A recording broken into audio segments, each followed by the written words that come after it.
तो जनता मोल से हम लोग स्टार्ट करते हैं। स्टार्ट करने से पहले अगर आपसे मैं जनरली पूछूं मोल की डेफिनेशन क्या होता है, मोल कॉन्सेप्ट होता क्या है और मोल बेसिकली रिप्रेजेंट क्या करता है, क्या होगा जनता? मोल की डेफिनेशन देखो। मोल क्या होता है? मोल बेसिकली एक ऐसा यूनिट होती है to measure amount of substance given mass upon molar mass. ठीक है बच्चों, ये फॉर्मूलेज होते हैं। ठीक है, हम लोग मोल की डेफिनेशन से अगर बात करें तो मोल होता क्या है? मोल एक ऐसा यूनिट होता है to measure amount of substance. Amount of substance को मेजर करने का जो ऐसा यूनिट होता है वो होता है मोल। और अगर मोल की बेसिक डेफिनेशन से स्टार्ट करें तो mole is nothing but collection of Na particles या 6.02 into 10⁻23 particles. 1 mole is a collection of 6.02 into 10⁻23 particles. ये हमें याद रखना है। Na, इसको हम लोग Na से भी रिप्रेजेंट करते हैं, जहां पर Na होता है आपका एवोगैड्रो नंबर, एवोगैड्रोस नंबर। तो होता क्या है, जैसा आपने सीखा होगा, अगर अपन बात करें डजन की, है ना, हमने बचपन से सीखते आ रहे हैं भाई, एक दर्जन एक डजन। तो होता क्या है, अगर अपन बात करें 1 डजन की, तो 1 dozen is nothing but collection of 12 particles. एक दर्जन के अंदर जैसे 12 पार्टिकल्स होते हैं, वैसे ही हम लोग बात करते हैं मोल की। और मोल के अंदर हम लोग बोलते हैं कि इसके अंदर Na पार्टिकल्स होंगे। तो जैसे अगर अपन बोलते हैं कि मेरे पास अगर 1 दर्जन एप्पल है, और 1 दर्जन एप्पल का मतलब होता है कि 12 एप्पल्स होंगे। अगर 2 दर्जन एप्पल होंगे तो अपन बोलते हैं कि अपने पास यहाँ पे 24 एप्पल्स होंगे। एकदम सिमिलर मैनर में, सिमिलर तरीके से हम लोग बोलते हैं कि mole is nothing but collection of Na particles.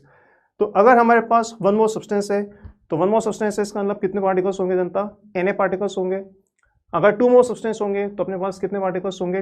2 Na moles particles होंगे, 2 Na पार्टिकल्स होंगे। जनता क्लियर है ये डेफिनेशन? मोल होता क्या है? क्या मोल की डेफिनेशन क्लियर है जनता? क्या मोल की डेफिनेशन क्लियर है? Very good. ठीक है, तो यहां पर हम लोग एक्चुअली मोल के अंदर हम लोग करने क्या वाले हैं? मोल के अंदर सबसे पहले, मोल कॉन्सेप्ट के अंदर सबसे पहले हम लोग मोल की कैलकुलेशंस की बात करेंगे कि मोल कैलकुलेट कैसे करते हैं। और फिर कुछ एप्लीकेशंस की बात करेंगे, जैसे कि स्टैचोमेट्री, जो बैलेंस केमिकल रिएक्शन होती है तो मोल को कैसे अप्लाई करते हैं और कैसे सॉल्व करते हैं। या फिर उसके बाद में हम लोग बात करेंगे कॉन्सेंट्रेशन टर्म्स की। तो मेनली 3 हिस्से हम लोग बात कर सकते हैं, basic mole calculations, then stoichiometry and then concentration terms. ठीक है, मैं तो बहुत पॉजिटिव बच्चों और बहुत खुश भी हूँ, है ना। तो ये तीनों चीज़ें हम लोग डिस्कस करने वाले हैं, ये तीनों चीज़ें हम लोग पढ़ने वाले हैं और एकदम फंडामेंटल वे में चीज़ें देखने वाले हैं। ध्यान रखें, काफ़ी इंपॉर्टेंट है। फिजिकल केमिस्ट्री में जिन लोगों को दिक्कत आती है, कहीं ना कहीं वो दिक्कत अगर हम लोग ट्रैक करें तो वो बेसिकली मोल को लेकर ही दिक्कत आती है। तो अगर मोल हम लोग आसानी से अगर कॉन्फिडेंस के साथ पढ़ना स्टार्ट कर लें, उसमें कॉन्फिडेंस गेन कर लें, तो ये बहुत आसानी से चीज़ें हो जाती हैं। ठीक है जनता, तो ये जो डेफिनेशन है 1 mole is a collection of Na particles, इसी के ऊपर अगर कुछ सवाल करें तो कैसे करेंगे, आइए देखते हैं। राइट, तो मोल्स अगर अपने पास है और मोल की डेफिनेशन अगर अपन देखें, मोल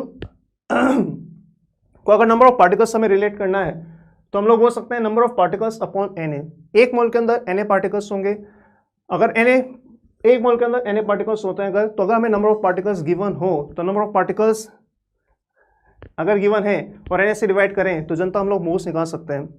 क्या सिर्फ इसी के बेसिस पर अगर मैं आपसे पूछूं कि सपोज अपने पास एक सैंपल है कैल्शियम कार्बोनेट का, और इस कैल्शियम कार्बोनेट के सैंपल में इमेजिन करिए कि अपने पास यहाँ पर 12.04 इंटू 10⁻22 मॉलिक्यूल्स हैं, राइट। और अगर आपसे पूछा जाए जनता कि इसके अंदर कितने मोल्स कैल्शियम कार्बोनेट हैं, क्या कैलकुलेट करके बता सकते हैं?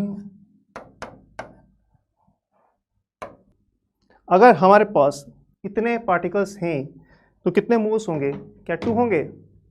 0.2। ध्यान से देखो, ध्यान से देखो, 12.04 इंटू 10⁻22 मॉलिक्यूल्स से अपने पास कितने मोल्स होंगे जनता?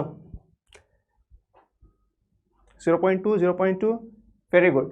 तो अगर आपके पास यहाँ पर देखें कैल्शियम कार्बोनेट बना हुआ है, कैल्शियम कार्बोनेट के मॉलिक्यूल्स से नंबर ऑफ मॉलिक्यूल्स अगर हमें गिवन है तो नंबर ऑफ मॉलिक्यूल्स को यूज कर हम लोग मोल्स निकाल सकते हैं जनता। तो मोल्स ऑफ कैल्शियम कार्बोनेट कैसे निकालेंगे? तो नंबर ऑफ कैल्शियम कार्बोनेट के मॉलिक्यूल्स ऑलरेडी अपने पास हैं 12.02 इंटू 12.04 इंटू 10⁻22 और Na से अगर डिवाइड कर दें विच इज 6.02 इंटू 10⁻23, तो क्लियरली आप देख सकते हैं जनता, यहाँ से यह आ जाएगा 2, ये जाएगा आपके पास 2/10, दैट इज 0.2 मोल्स। ठीक है, तो अगर हमें नंबर ऑफ पार्टिकल्स गिवन है तो नंबर ऑफ पार्टिकल्स को यूज करके हम लोग मोल्स निकाल सकते हैं, एंड वाइस वर्सा। मान लीजिए अगर हमें यहाँ पर मोल्स गिवन होते तो नंबर ऑफ पार्टिकल्स निकाल सकते थे। ठीक है, जैसे अगर मान लीजिए एक सवाल और अब से अगर लें, इमेजिन करना है अपने को, मान लीजिए अपने पास 100 kg एप्पल्स ही हैं, और इस 100 kg एप्पल में मैं आपसे पूछूं कि बताइए कितने मोल हमारे पास एप्पल्स के हैं। ठीक है, आपको ये गिवन है कि let's say mass of 1 Apple, मान लीजिए अपने पास 0.5 kg का है, 500 ग्राम का एक एप्पल। बताइए कितने अपने पास यहाँ पर मोल होंगे एप्पल्स के। तो हमें अगर नंबर ऑफ क्वांटिटीज मालूम है, अगर नंबर ऑफ पार्टिकल्स मालूम है, तो जनता हम लोग मोल्स कैलकुलेट कर सकते हैं। 200 मोल्स होंगे, क्या 200 मोल्स होंगे हमारे पास।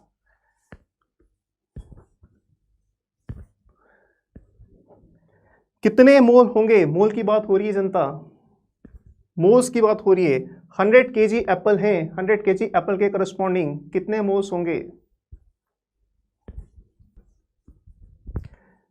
राइट, तो अगर हमें 100 kg एप्पल दे रखा है और हमें अगर नंबर ऑफ मोल्स दे रखा है, तो अभी हमने सिर्फ ये डिस्कस किया है कि मोल को नंबर ऑफ पार्टिकल्स के साथ कैसे रिलेट करते हैं। अगर हमें 100 kg एप्पल्स हैं और हमें अगर मोल्स निकालने हैं, तो जनता हम लोग पहले यहाँ पर नंबर ऑफ एप्पल्स निकाल सकते हैं, हम लोग यहाँ पर मोल्स निकाल सकते हैं। कैसे, सबसे पहले we can calculate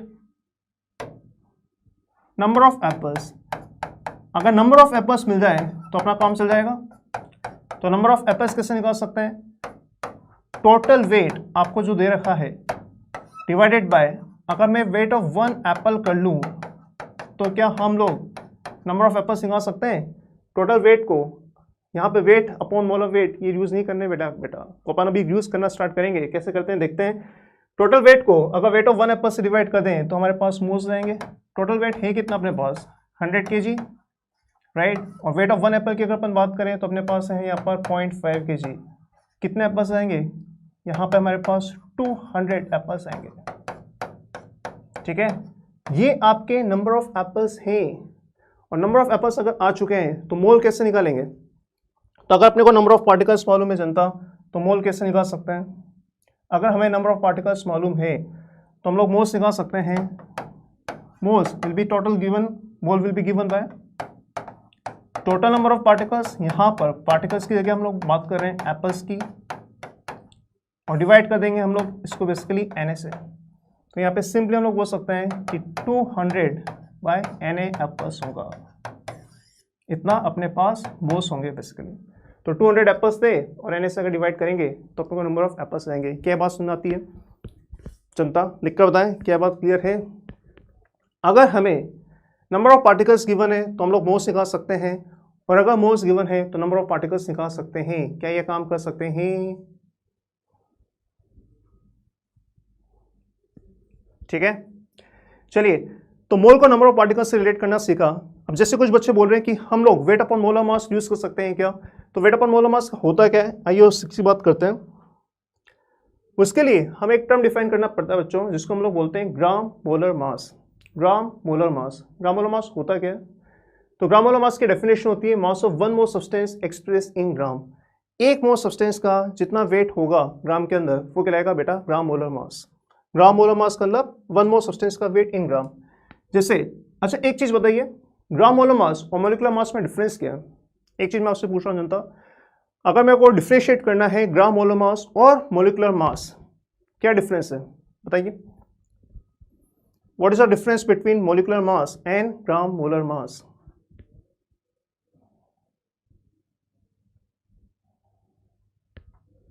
difference between gram molar मास और मोलिकुलर मास। 1 मोल का मास है GMM, ये बात ठीक है। और मोलिकुलर मास से डिफरेंस क्या होगा, सिर्फ यूनिट का डिफरेंस है। अच्छा एक MU में मिलेगा, मोलिकुलर मास MU में मिलता है और ग्राम मोलर मास ग्राम में मिलेगा, ठीक है। पर क्या मैं मोलिकुलर मास को MU में की जगह ग्राम में नहीं लिख सकता। मोलिकुलर मास और ग्राम मोलर मास में बेसिक डिफरेंस है क्या? मोलिकुलर मास होता है एक सिंगल मोलिक्यूल का मास और ग्राम मोलर मास होता है एक मोल का मास इन ग्राम। दोनों में डिफरेंस है जनता। 1 मोल का मास अगर हम लोग ग्राम में लेंगे तो इसको हम बोलते हैं ग्राम मोलर मास, और मोलिकुलर मास की डेफिनेशन होती है एक सिंगल मोलिक्यूल का मास। जैसे फॉर एग्जांपल अगर हम लोग यहाँ पर H2O की बात करें, वाटर की बात करें, और अगर इसके मोलिकुलर मास की बात करेंगे तो इसका जो मोलिकुलर मास होता है ये आता है आपका 18 AMU। ठीक है, AMU आपका यूनिट होता है मास को मेजर करने का, है ना। और नेसेसरी नहीं कि AMU में आंसर हो, आपको ये बात मालूम होना चाहिए। और अगर नहीं मालूम तो हम लोग अब ये ध्यान रखेंगे कि 1 AMU is 1/Na gram. 1 AMU is 1 atomic mass unit होता है 1/Na ग्राम्स। तो अगर हमें AMU को ग्राम में कन्वर्ट करना है तो वो भी कर सकते थे। तो अगर मोलिकुलर मास की बात करें तो मोलिकुलर मास आपका 18 AMU, या मैं इसको 18/Na ग्राम भी लिख सकता था। ठीक है, ये होता क्या है, ये एक सिंगल मॉलिक्यूल का मास होता है, ये एक सिंगल मॉलिक्यूल का मास होता है। ठीक है, और अगर अपन ग्राम मोलर मास की बात करें तो ग्राम मोलर मास होता है 1 मोल सब्सटेंस का मास। अगर इसी H2O का मैं ग्राम मोलर मास की बात करूं तो ग्राम मोलर मास कितना होगा, तो एक मॉलिक्यूल का मास अगर हम लोग बोलते हैं कि हमारे पास 18 AMU होता है या फिर 18/Na ग्राम्स होता है, तो अगर सपोज मैं 1 मोल की बात कर रहा होता तो 1 मोल के करस्पॉन्डिंग हमारे पास Na मॉलिक्यूल्स होते हैं, और अगर Na मॉलिक्यूल्स होंगे तो इनके करस्पॉन्डिंग मास कितना आएगा जनता, तो Na मॉलिक्यूल्स के करस्पॉन्डिंग मास आएगा आपके पास 18/Na into Na, that is 18 ग्राम पर मोल। तो वैल्यू वही है। अगर आप मोलिकुलर मास देखें तो हमारे पास 18 AMU है ना, और अगर ग्राम मोलर मास देखें तो हमारे पास 18 ग्राम पर मोल है। तो 18 ग्राम पर मोल है ना, तो वैल्यू तो वही है बट यूनिट डिफरेंट है। बट डेफिनेशन भी मालूम होना चाहिए कि ग्राम मोलर मास होता क्या है। ग्राम मोलर मास बेसिकली 1 मोल का मास होता है, और मोलिकुलर मास क्या था, ये था आपका एक सिंगल मॉलिक्यूल का मास। क्या डिफरेंस क्लियर है? क्या ये चीजें क्लियर है? अगर एक बार हमें ग्राम मोलर मास मिल जाए तो इसको यूज कर हम लोग मोल कैलकुलेट करना सीख सकते हैं, मोल को मास के साथ रिलेट करना सीख सकते हैं। कैसे, आइए देखें। तो अगर हमारे पास ग्राम मोलर मास है और अगर हमारे पास वेट दे रखा है ग्राम्स के अंदर, अगर हमें मास दे रखा है ग्राम्स के अंदर, तो we can simply calculate moles as given mass in grams upon gram molar mass. तो moles can be simply written as weight in grams upon gram molar mass, या फिर अगर इसी से मुझे वेट निकालना है तो आप देख सकते हैं जनता, weight in grams will be given by moles into gram molar mass. आप देख सकते हैं अगर 1 मोल होगा तो 1 मोल का वेट कितना होगा, GMM होगा। अगर 2 मोल्स होंगे तो मास कितना होगा आपके पास, 2 इंटू GMM। अगर n मोल्स है तो मास अपने पास कितना होगा, n इंटू GMM। तो अगर हमें वेट दे रखा है और अगर हमें मोल्स पूछा जा रहा है तो हम लोग निकाल सकते हैं, या फिर अगर हमें मोल्स दे रखा है और वेट इन ग्राम पूछा जा रहा है, वेट इन ग्राम अगर पूछा जाए तो वो भी हम लोग कैलकुलेट कर सकते हैं। जैसे अगर सपोज मैं आपसे पूछूं इसके अंदर, अगर आपको निकालना है जनता, फाइंड नंबर ऑफ मॉलिक्यूल्स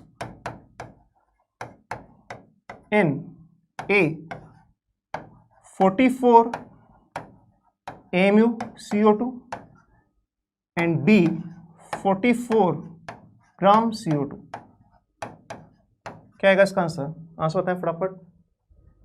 देखिए जनता, अगर अपने पास 44 AMU CO2 होता है, अगर 44 AMU CO2 होता है, वैसे अपन कॉमन से भी सोच सकते हैं कि 44 AMU अगर CO2 होगा, एक मॉलिक्यूल के करस्पॉन्डिंग कितना वेट होता है CO2 का, या CO2 का मॉलिक्यूलर वेट कितना होता है 44 AMU, तो 44 AMU के करस्पॉन्डिंग एक ही मॉलिक्यूल हो जाएगा। या फिर अगर हमें ऐसे देखना है, वेट आपका अगर 44 AMU है तो 44 AMU को हम लोग लिख सकते हैं 44/Na ग्राम्स, ये आपका वेट इन ग्राम आ जाएगा। और एक बार अगर वेट इन ग्राम आ जाए तो फिर हम लोग बेसिकली कैलकुलेट कर सकते हैं मोल्स। मोल्स रहेगा आपके पास weight upon gram molar mass. तो वेट कितना अपने पास इसका, वेट अपने पास 44/Na और ग्राम मोलर मास कितना होता है इसका 44। तो अगर मोल्स निकालने हो तो मोल्स हो जाता है इसके अपने पास 1/Na, ये इसके मोल्स होते हैं। और अगर एक बार मोल्स आ जाए तो फिर मॉलिक्यूल्स हम लोग कैसे बोल सकते हैं, तो अगर मोल्स आ जाए तो मॉलिक्यूल्स हम लोग सिंपली बोल सकते हैं जनता ये रहेगा मोल्स इंटू Na। ठीक है, तो अपने पास यहाँ पर मोल्स कितने हैं 1/Na इंटू Na कर हमें यहाँ पे मिल जाएंगे नंबर ऑफ मॉलिक्यूल्स। मॉलिक्यूल्स कितना देंगे 1। इस चीज़ को हम लोग डायरेक्टली भी बोल सकते थे। डायरेक्टली कैसे बोल सकते थे? डायरेक्टली ऐसे बोल सकते थे कि 44 Mu में कितने मॉलिक्यूल्स होंगे भाई? एक ही तो होगा। CO2 का एक मॉलिक्यूल का वेट कितना होता है? मॉलिक्यूलर मास कितना होता है? 44 Mu। तो अगर 44 Mu होगा एक मॉलिक्यूल होता, और अगर 44 ग्राम CO2 होते अपने पास तो क्या होता? तो यहाँ से भी सबसे पहले मोल्स निकाल सकते थे। मोल्स रहेंगे अपने पास वेटिंग ग्राम अपॉन ग्रामोलर मास। तो वेटिंग ग्राम अपने पास 44 ग्राम, ग्रामोलर मास होता अपने पास अगेन 44, मोल्स आ जाते अपने पास 1। और अगर एक मोल है अपने पास तो CO2 के करस्पॉन्डिंग मोल्स अगर एक हैं तो नंबर ऑफ मॉलिक्यूल्स जनता कितनी होगी? नंबर ऑफ मॉलिक्यूल्स रहेंगे अपने पास Na, 1 Na। कई बच्चों का आंसर आया, कर लेंगे, कर सकते हैं। तो एकदम बेसिक से स्टार्ट करते हुए मोल कैसे कैलकुलेट कर रहे हैं, तो मोल को आप नंबर ऑफ पार्टिकल्स से रिलेट कर सकते हैं, मोल को आप वेट के साथ रिलेट कर सकते हैं जनता।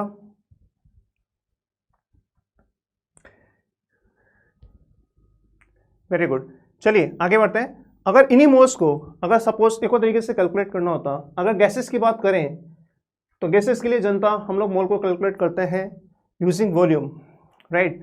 तो अगर हमें वॉल्यूम गिवन हो और वॉल्यूम को यूज़ कर हमें मोल्स निकालना है तो हम लोग मोल्स निकाल सकते हैं। डिपेंड करता है कंडीशंस क्या हैं, है ना। अगर स्पेसिफिकली हम लोग बात करें एसटीपी कंडीशंस की अगर बात करें, समझ में आएगा बेटा, ध्यान से देखें। अगर हम लोग याद करें अगर एसटीपी कंडीशंस की, तो एसटीपी कंडीशंस का मतलब होता है, एसटीपी कंडीशंस का मतलब होता है अपने पास यहाँ पर 1 बार प्रेशर एंड 0 डिग्री सेंटीग्रेड। अगर 1 बार प्रेशर 0 डिग्री सेंटीग्रेड की बात करें, ऐसे केसेस के अंदर 22.7 या 22.4 क्या होता है, डिफरेंस बताता हूँ। अगर कंडीशन एसटीपी ले रहे हैं जो कि अब चेंज हो चुका है, अब एसटीपी का मतलब होता है 1 बार प्रेशर और 0 डिग्री सेंटीग्रेड, तो ऐसे केसेस में 1 मोल का वॉल्यूम 22.7 लीटर्स होता है जनता। अगर ये कंडीशंस ऐसी होती, अगर मान लीजिए प्रेशर आपको दे रखा होता 1 एटमॉस्फेयर, ठीक है, और टेम्परेचर अगेन आपका 0 degree centigrade, pressure 1 atm, temperature का 0 डिग्री सेंटीग्रेड है, ऐसे केसेस के अंदर हम बोलते हैं कि 1 मोल का जो वॉल्यूम होता है वो 22.4 लीटर्स होता है। तो 1 मोल का वॉल्यूम 22.4 लीटर्स होगा अगर एटीएम कंडीशन से 1 atm प्रेशर है और 0 डिग्री सेंटीग्रेड है, और अगर अपने पास एसटीपी कंडीशन है जिसमें प्रेशर 1 बार है और टेम्परेचर 0 डिग्री सेंटीग्रेड होगा, तो 1 मोल के करस्पॉन्डिंग वॉल्यूम 22.7 होता है। ठीक है, तो यहाँ पर हमें देखना पड़ता है कि क्या आपको गिवन है। अगर कंडीशन एसटीपी गिवन है तो मोल्स का वॉल्यूम के साथ रिलेट कर सकते हैं। ठीक है, वेरी गुड। ये न्यू एसटीपी की कंडीशंस हैं, जनरली जानते हैं, ध्यान रखें। पुराने एसटीपी में एक्चुअली इसी को एसटीपी बोल दिया जाता था, और पुराने वाले केसेस में हम बोलते थे कि 1 मोल के करस्पॉन्डिंग वॉल्यूम आपका 22.4 लीटर्स होता है। बट अगर अब देखें तो 1 मोल के करस्पॉन्डिंग हम बोलेंगे कि वॉल्यूम आपका 22.7 लीटर्स होगा as per this new STP.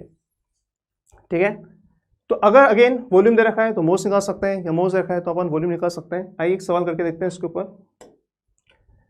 तो ये जेईई मेन में ही पूछा हुआ सवाल है जनता। नंबर ऑफ मॉलिक्यूल्स और मोल्स आपको निकालने हैं 2.8375 लीटर्स ऑफ O2, और कंडीशंस हमें दे रखी हैं एसटीपी। बिल्कुल, अब आपको 22.7 लेना है अगर कंडीशंस एसटीपी है। तो अगर आपको ये दे रखा है कि 0 डिग्री सेंटीग्रेड और 1 एटमॉस्फेयर है, तो ऐसे केसेस में 1 मोल का वॉल्यूम अपन 22.4 ले सकते हैं।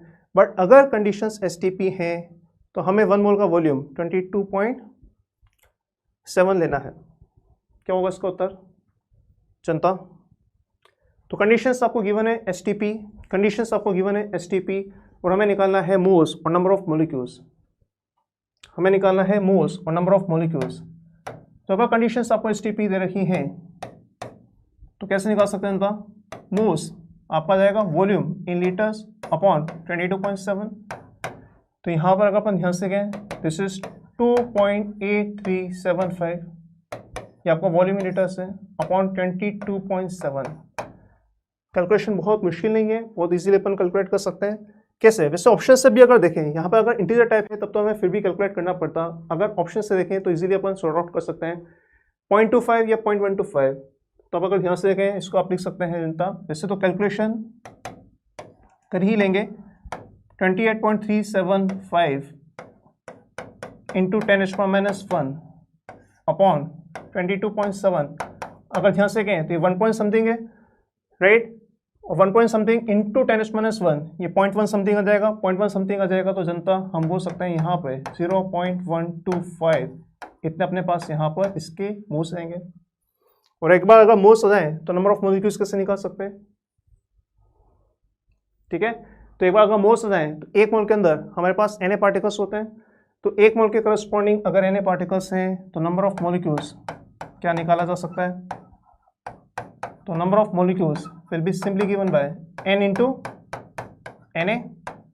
तो मोल्स अपने पास यहाँ पर 0.125, राइट। Na को अप्रॉक्सीमेटली हम लोग 6.02 या 6 इंटू 10⁻23 अगर ले सकते हैं, तो जनता दिस इज 1/8 इंटू 6, क्या कैलकुलेशन हम कर सकते हैं, तो 6/8 इंटू 10⁻23, राइट, ये रहेगा आपके पास बेसिकली 3/4 0.75, तो 0.75 इंटू 10⁻23, 7.5 इंटू 10⁻22, कितने पार्टिकल्स, इतने मॉलिक्यूल्स के पास अपने पास अप्रॉक्सीमेटली आंसर आ जाएगा। Very good. तो इस तरह के सवाल भी जेईई मेन के अंदर पूछे जाते हैं, ठीक है जनता। तो हम लोगों ने सीखा क्या, हम लोग सीख रहे हैं कि मोल कैलकुलेट कैसे करते हैं। तो मोल को जनता कैलकुलेट कर सकते हैं यूजिंग नंबर ऑफ पार्टिकल्स, मोल को हम लोग कैलकुलेट कर सकते हैं यूजिंग मास, और मोल को कैलकुलेट कर सकते हैं यूजिंग वॉल्यूम, ठीक है। इनमें से कोई भी एक चीज़ देकर आपसे मोल पूछा जा सकता है, या फिर मोल देकर ये सारी चीज़ें आपसे पूछी जा सकती है। चलिए अब हम लोग मोल की थोड़े से एप्लीकेशन के ऊपर बात करेंगे। तो सबसे पहले यहाँ पे हम लोग थोड़ी सी एम्पिरिकल का फॉर्मूला और मॉलिक्यूलर फॉर्मूला को थोड़ा सा गो थ्रू करते हैं, और फिर मोल की एप्लीकेशन की बात करते हैं। एम्पिरिकल का फॉर्मूला क्या होता है बच्चों, एम्पिरिकल का फॉर्मूला होता है आपका simplest formula, this is called simplest formula. Simplest formula का मतलब जिसके अंदर एटम्स का जो रेशियो होता है वो सबसे सिंपल रेशियो में लिया जाता है, एटम्स का रेशियो आपका सिंपल रेशियो में लिया जाता है। फॉर एग्जाम्पल अगर मैं कंपाउंड ले लूँ इथेन C2H6, ये इसका मॉलिक्यूलर फॉर्मूला है, और इस मॉलिक्यूलर फॉर्मूला के करस्पॉन्डिंग अगर मैं एम्पिरिकल फॉर्मूला की बात की जाए तो यहाँ पे आप देख सकते हैं एटम्स का रेशियो 2:6। फर्दर अगर सिंप्लीफाई करें तो इसको हम लोग ला सकते हैं 1:3 के रेशियो में, CH3 आ जाएगा। अगर मैं बात करूँ C2H4, एटम्स का रेशियो 2:4, इसको फर्दर अगर सिंप्लीफाई करें एम्पिरिकल फॉर्मूला आ जाएगा अपने पास CH2। अगर अपन बात करें ethyne acetylene C2H2, empirical formula हो जाएगा अपने पास एटम्स का रेशियो सिंपल CH। अगर मैं बेंजीन की बात करूं C6H6, यहाँ पे भी आप देख सकते हैं एम्पिरिकल फॉर्मूला हो जाएगा अपने पास CH। आप देख सकते हैं दो अलग अलग मॉलिक्यूल के एम्पिरिकल फॉर्मूला सेम हो सकते हैं, ध्यान रखें C2H2 C6H6 बेंजीन और इथाइन अलग अलग मॉलिक्यूल्स के करस्पॉन्डिंग भी एम्पिरिकल फॉर्मूला आपका सेम हो सकता है, ठीक है। तो एम्पिरिकल फॉर्मूला कैलकुलेट कैसे कर सकते हैं, एम्पिरिकल फॉर्मूला अगर मैं कैलकुलेट करना है और उससे अगर हमें मॉलिक्यूलर फॉर्मूला कैलकुलेट करना है तो कैलकुलेट कैसे करते हैं, आइए इसकी थोड़ी सी इन्फॉर्मेशन हमें देखना है। फॉर एग्जांपल अगर मान लीजिए अपने पास एक हाइड्रोकार्बन ही है, CXHY नाम का एक हाइड्रोकार्बन ले लेते हैं अपन, ठीक है। अगर हमें एम्पिरिकल फॉर्मूला चाहिए तो एम्पिरिकल फॉर्मूला के लिए हमें X और Y का सिंपल रेशियो चाहिए। X और Y का अगर सिंपल रेशियो मिल जाए तो अपने को एम्पिरिकल फॉर्मूला मिल जाएगा, राइट। और एम्पिरिकल फॉर्मूला मिलेगा कैसे, सपोज अगर इसके में 1 मोल ले लूँ तो इसके 1 मोल के करस्पॉन्डिंग हम बोल सकते हैं कि यहाँ पर जो मोल्स ऑफ कार्बन होंगे वो X रहेंगे, और अगर मोल्स ऑफ हाइड्रोजन की बात करेंगे तो मोल्स ऑफ हाइड्रोजन अपने पास Y आ जाएंगे, ठीक है। क्या बात समझ आ रही है अपने को। अगर हम लोग इसका 1 मोल ले लें तो 1 मोल के करस्पॉन्डिंग कार्बन के मोल्स कितने हो जाएंगे, X हो जाएंगे, और हाइड्रोजन के मोल्स अगर देखेंगे तो हाइड्रोजन के मोल्स कितने हो जाएंगे 1, क्योंकि एक मॉलिक्यूल में कार्बन के X एटम्स हैं तो 1 मोल के करस्पॉन्डिंग कितने होंगे X मोल्स हो जाएंगे।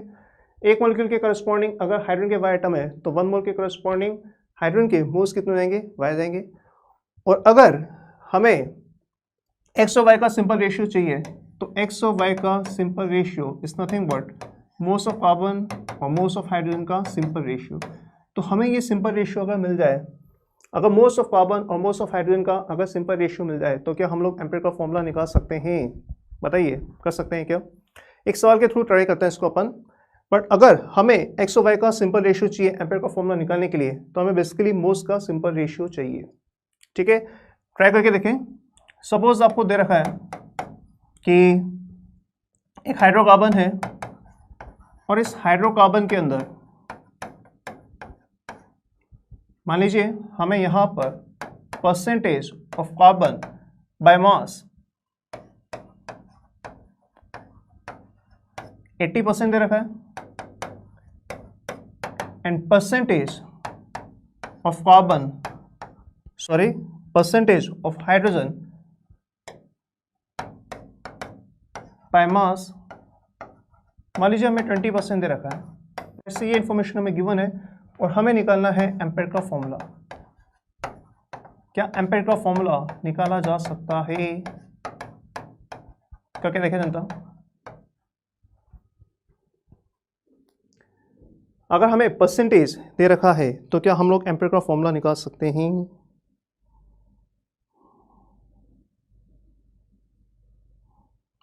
करके बताइए कैसे।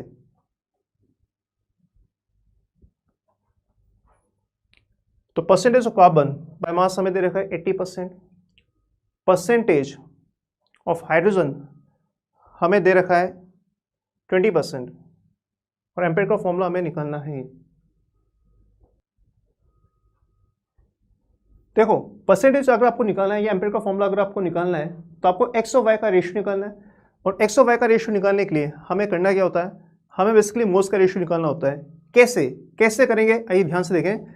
ठीक है, CH3 सही आंसर है जनता, और जिन लोगों का आया है कॉन्ग्रेचुलेशंस, बाकी लोग देखें ध्यान से कैसे करना होता है।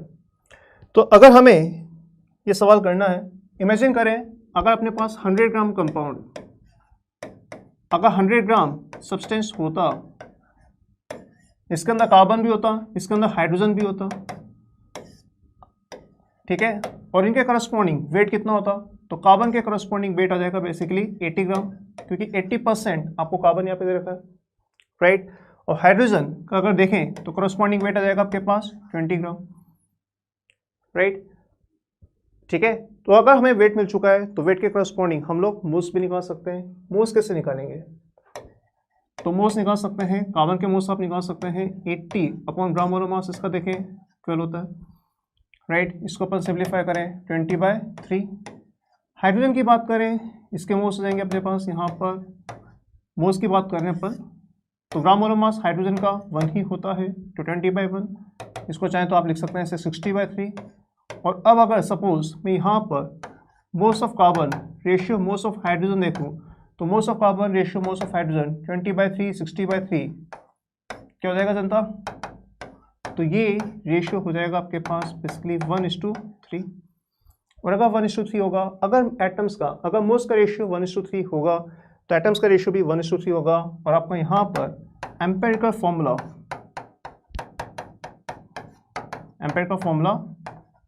CH3 होगा। क्या ये चीज़ें क्लियर है? समझाने के लिए मैं आपको बता रहा हूँ, इस तरीके से हम लोग सोच सकते हैं। अगर हमें मोल्स का रेशियो मिल जाए, कॉन्सेप्ट ये है कि अगर हमें मोल्स का रेशियो मिल जाए तो जो एटम्स का रेशियो होता है, सिंपल रेशियो मोल्स के रेशियो के बराबर ही होता है। क्या हम लोग कर सकते हैं? क्या कर सकते हैं? अच्छा बताइए, एम्पेयर का फॉर्मूला अगर मिल चुका है और हमें यहां पर ये गिवन है कि तो मोलिकुलर मास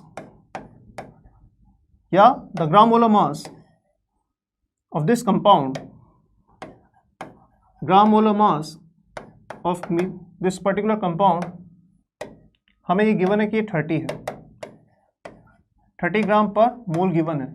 तो ये इंफॉर्मेशन गिवन है और हमसे ये पूछा जा रहा है कि इसका मोलिकुलर फॉर्मूला भी हम लोग पता करें। तो क्या एम्पेयर का फॉर्मूला से हम लोग मोलिकुलर फॉर्मूला भी निकाल सकते हैं? बिल्कुल। कैसे? तो आप देख सकते हैं, अगर एम्पेयर का फॉर्मूला आपका CH3 है तो एम्पेयर का फॉर्मूला अगर CH3 होगा तो हम बोल सकते हैं कि जो मोलिकुलर फॉर्मूला होगा, तो इस मोलिकुलर फॉर्मूला हम जनरली बोल सकते हैं ये CnH3n हो सकता है। यहाँ पर n आपका 1 2 3 कुछ भी हो सकता है, राइट, क्योंकि इसके करस्पॉन्डिंग एम्पेयर का फॉर्मूला आपका क्या होगा? CH3 होगा। और एक बार अगर आपके पास मोलिकुलर फॉर्मूला आ जाए तो इस मोलिकुलर फॉर्मूला का हम लोग ग्राम मोलर मास भी निकाल सकते हैं। तो इस मोलिकुलर फॉर्मूला का अगर मैं ग्राम मोलर मास निकालूं तो कार्बन के करस्पॉन्डिंग वेट कितना जाएगा 12n, हाइड्रोजन के करस्पॉन्डिंग वेट आ जाएगा आपके पास 3n, टोटल वेट आ जाएगा आपके पास 15n। तो ये ग्राम मोलर मास आपका 15n है और ये 15n आपको दे रखा है जनता 30 के बराबर। अगर ऐसा है तो यहाँ पर n आ जाएगा आपका 2 और n अगर आपका 2 हो जाएगा तो हम बोल सकते हैं कि जो आपका मोलिकुलर फॉर्मूला होगा, this molecular formula will be nothing but C2H6। क्या ये कर सकते हैं? ठीक है, तो मेन वो फंडा होता है एम्पियर का फॉर्मूला के ऊपर, जो मेन फंडा होता है वो यही होता है कि अगर हमें एटम्स का रेशियो निकालना है तो एटम्स का रेशियो जो होता है वो मोल्स के रेशियो के बराबर होता है। तो अगर हमें मोल्स का रेशियो मिल जाए तो फिर हम लोग एटम्स का सिंपल रेशियो भी निकाल सकते हैं और एम्पियर का फॉर्मूला कर सकते हैं, निकाल सकते हैं। कर लेंगे जनता? ठीक है अच्छा, तो आगे बढ़ते हैं। एम्पियर का फॉर्मूला, मोलिकुलर फॉर्मूला के बाद अब हम लोग सिंपल, सबसे सिंपल एप्लीकेशन की बात करेंगे और सबसे इंपॉर्टेंट जो बात करने वाले हैं वो है स्टोइचियोमेट्री। ठीक है, किस तरीके से मोल्स को हम लोग यूज करते हैं एक बैलेंस केमिकल रिएक्शन के अंदर, राइट? ये सबसे इंपॉर्टेंट सेगमेंट है। तो अगर मोल की अपन बात करें तो सबसे पहले हमने बात की मोल को कैलकुलेट कैसे करते हैं। ठीक है, using number of particles, using weight या फिर नंबर ऑफ या फिर वॉल्यूम को लेकर। और अब हम लोग इसको अप्लाई करना स्टार्ट करने वाले हैं। तो बात करते हैं स्टोइचियोमेट्री। स्टोइचियोमेट्री जो होगा ये काफ़ी इंपॉर्टेंट सेगमेंट होता है और ना सिर्फ फिजिकल केमिस्ट्री के लिए बल्कि आपका इनऑर्गेनिक और ऑर्गेनिक केमिस्ट्री के लिए भी, क्योंकि अब जो सवाल आते हैं उसमें कहीं ना कहीं स्टोइचियोमेट्री कहीं ना कहीं इन्वॉल्व होती ही है। तो स्टोइचियोमेट्री होता क्या है? अगर सिंपल हम लोग यहाँ पे बात करें, हमारे पास एक बैलेंस केमिकल रिएक्शन गिवन है। जैसे फॉर एग्जांपल CH4 का ऑक्सीजन के साथ रिएक्शन हो रहा है, मीथेन का ऑक्सीजन के साथ जो रिएक्शन होता है इसको हम अपन बोलते हैं मीथेन का कंबशन। किसी हाइड्रोकार्बन का कंबशन हो रहा है तो इसका मतलब आप ऑक्सीजन के साथ उसको बर्न कर रहे हैं। ठीक है, तो जब किसी हाइड्रोकार्बन का कंबशन होता है हमें प्रोडक्ट मिलते हैं यहाँ पर CO2 और वाटर। ये रिएक्शन बैलेंस है। बैलेंस केमिकल रिएक्शन का मतलब होता है कि जितने एटम्स आपके LHS में होंगे किसी भी एलिमेंट के, उतने ही एटम्स आपके RHS में होंगे। तो कार्बन आप देख सकते हैं बैलेंस है, हाइड्रोजन आपके बैलेंस है, ऑक्सीजन आपके बैलेंस है। ठीक है, और इसको इंटरप्रेट कैसे करते हैं और किस तरीके से इनके सवाल करते हैं? एकदम यूनिटरी मेथड को जनरली हमें फॉलो करना होता है जनता। यूनिटरी मेथड अगर हमें आता है, यूनिटरी मेथड मतलब कि अगर 1 रुपये में 2 चॉकलेट है ना, तो हम बोल सकते हैं कि 2 रुपये में आपको 4 चॉकलेट मिलेगी। अगर ये हमें आता है तो हम ये पूरी चीज़ों को बहुत आसानी के साथ डील कर सकते हैं। तो स्टोइचियोमेट्री अगर हमें क्या बताता है, अगर हमारे पास इस तरह का एक बैलेंस केमिकल रिएक्शन है, हम बोल सकते हैं इस कंपाउंड का CH4 का 1 mole will react with 2 mole oxygen, और जब ऐसा होगा तो हमें 1 मोल CO2 मिलेगा और 2 मोल्स H2 मिलेगा। हमें इंटरप्रेट करना है इन टर्म्स ऑफ मोल्स, हमें इंटरप्रेट करना है in terms of moles, interpret करना है इन टर्म्स ऑफ मोल्स। ठीक है, तो अगर मेरे पास कोई भी केमिकल रिएक्शन दे रखी है, बैलेंस केमिकल रिएक्शन दे रखी है, अगर बैलेंस नहीं दे रखी है तो पहला काम होगा उसको बैलेंस करना, और एक बार अगर बैलेंस कर लें तो फिर इस तरीके से हम तो इंटरप्रेट कर सकते हैं। हमेशा ध्यान रखना है मोल्स के टर्म्स में इंटरप्रेट करना है। तो 1 मोल मीथेन कंबाइन करेंगे किसके साथ? 2 मोल ऑक्सीजन के साथ, ये कंज्यूम होंगे। तो जब 1 मोल मीथेन कंज्यूम होगा तो 2 मोल ऑक्सीजन कंज्यूम होगा, और जब ऐसा होगा तो हमें 1 मोल CO2 मिलेगा और साथ में मिलेगा 2 मोल H2O। एकदम सिंपल इंटरप्रिटेशन। ठीक है, आइए इस सिंपल इंटरप्रिटेशन के ऊपर कुछ सवाल करके देखते हैं, जेईई मेन के ही। ट्राई करें जनता, इसी साल 2024 का पूछा हुआ सवाल पूछ सकते हैं बेटा। बैलेंस केमिकल रिएक्शन का इंटरप्रिटेशन ये होता है आपका stoichiometry. Number of moles of methane required to produce 11 gram CO2, क्या होगा? करके देखें, करके देखें।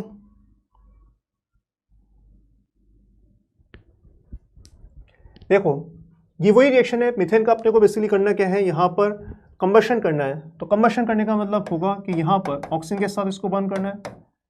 तो किसी भी हाइड्रोकार्बन का जब ऑक्सीजन के साथ कंबशन होगा प्रोडक्ट मिलता है आपको CO2 along with H2, right?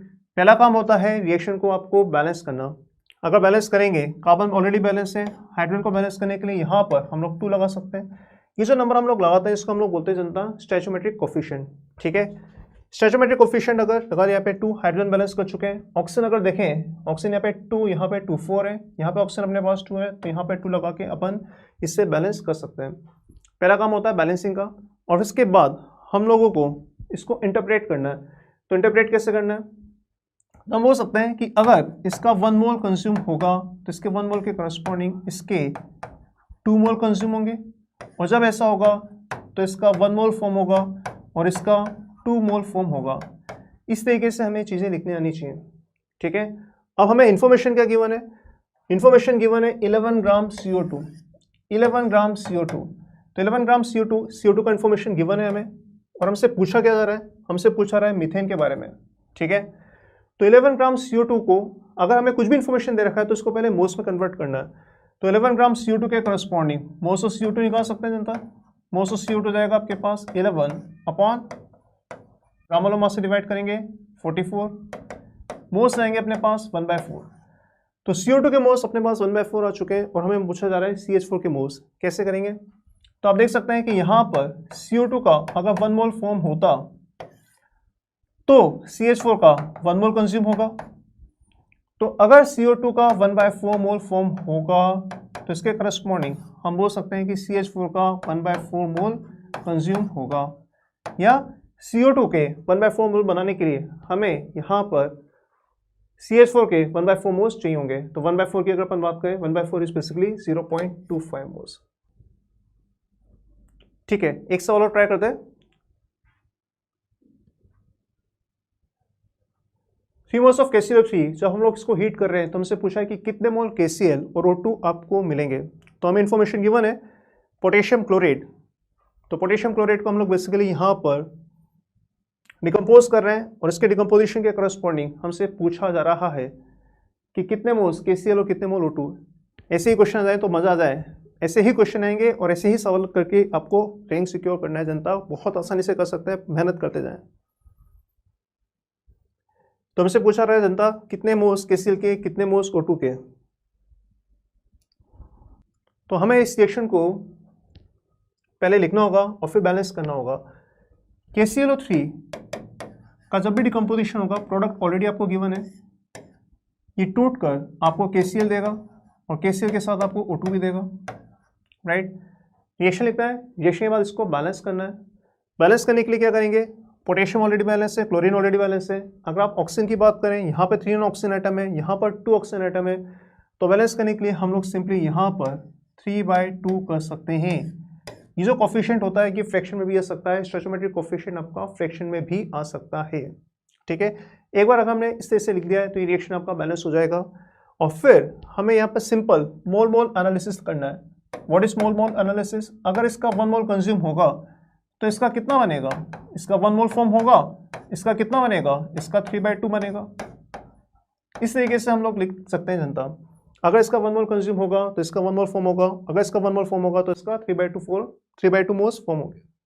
और हमारे पास टोटल मोल्स है कितने, तो KClO3 के मोल्स अपने पास है 3। तो अगेन यूनिटी मेथड, तो अगर 1 के करस्पॉन्डिंग 1 बनना है तो क्या 3 के करस्पॉन्डिंग 3 बनेगा, बोलो बनेगा नहीं बनेगा।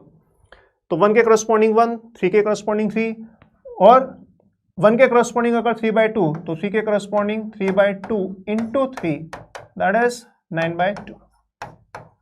इस तरीके से सॉल्व करते हुए आगे बढ़ना है। तो ये 9/2 जो होंगे ये आपके हैं मोल्स ऑफ O2 फॉर्म, ये जो 3 है ये है आपके मोल्स ऑफ KCl फॉर्म।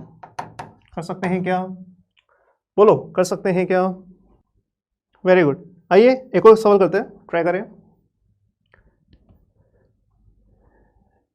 एक और सवाल करते हैं, how many litres of O2 at 0 degree centigrade and 1 atm। Carefully देखना, 0 degree centigrade and 1 atm condition आपको गिवन है, ठीक है।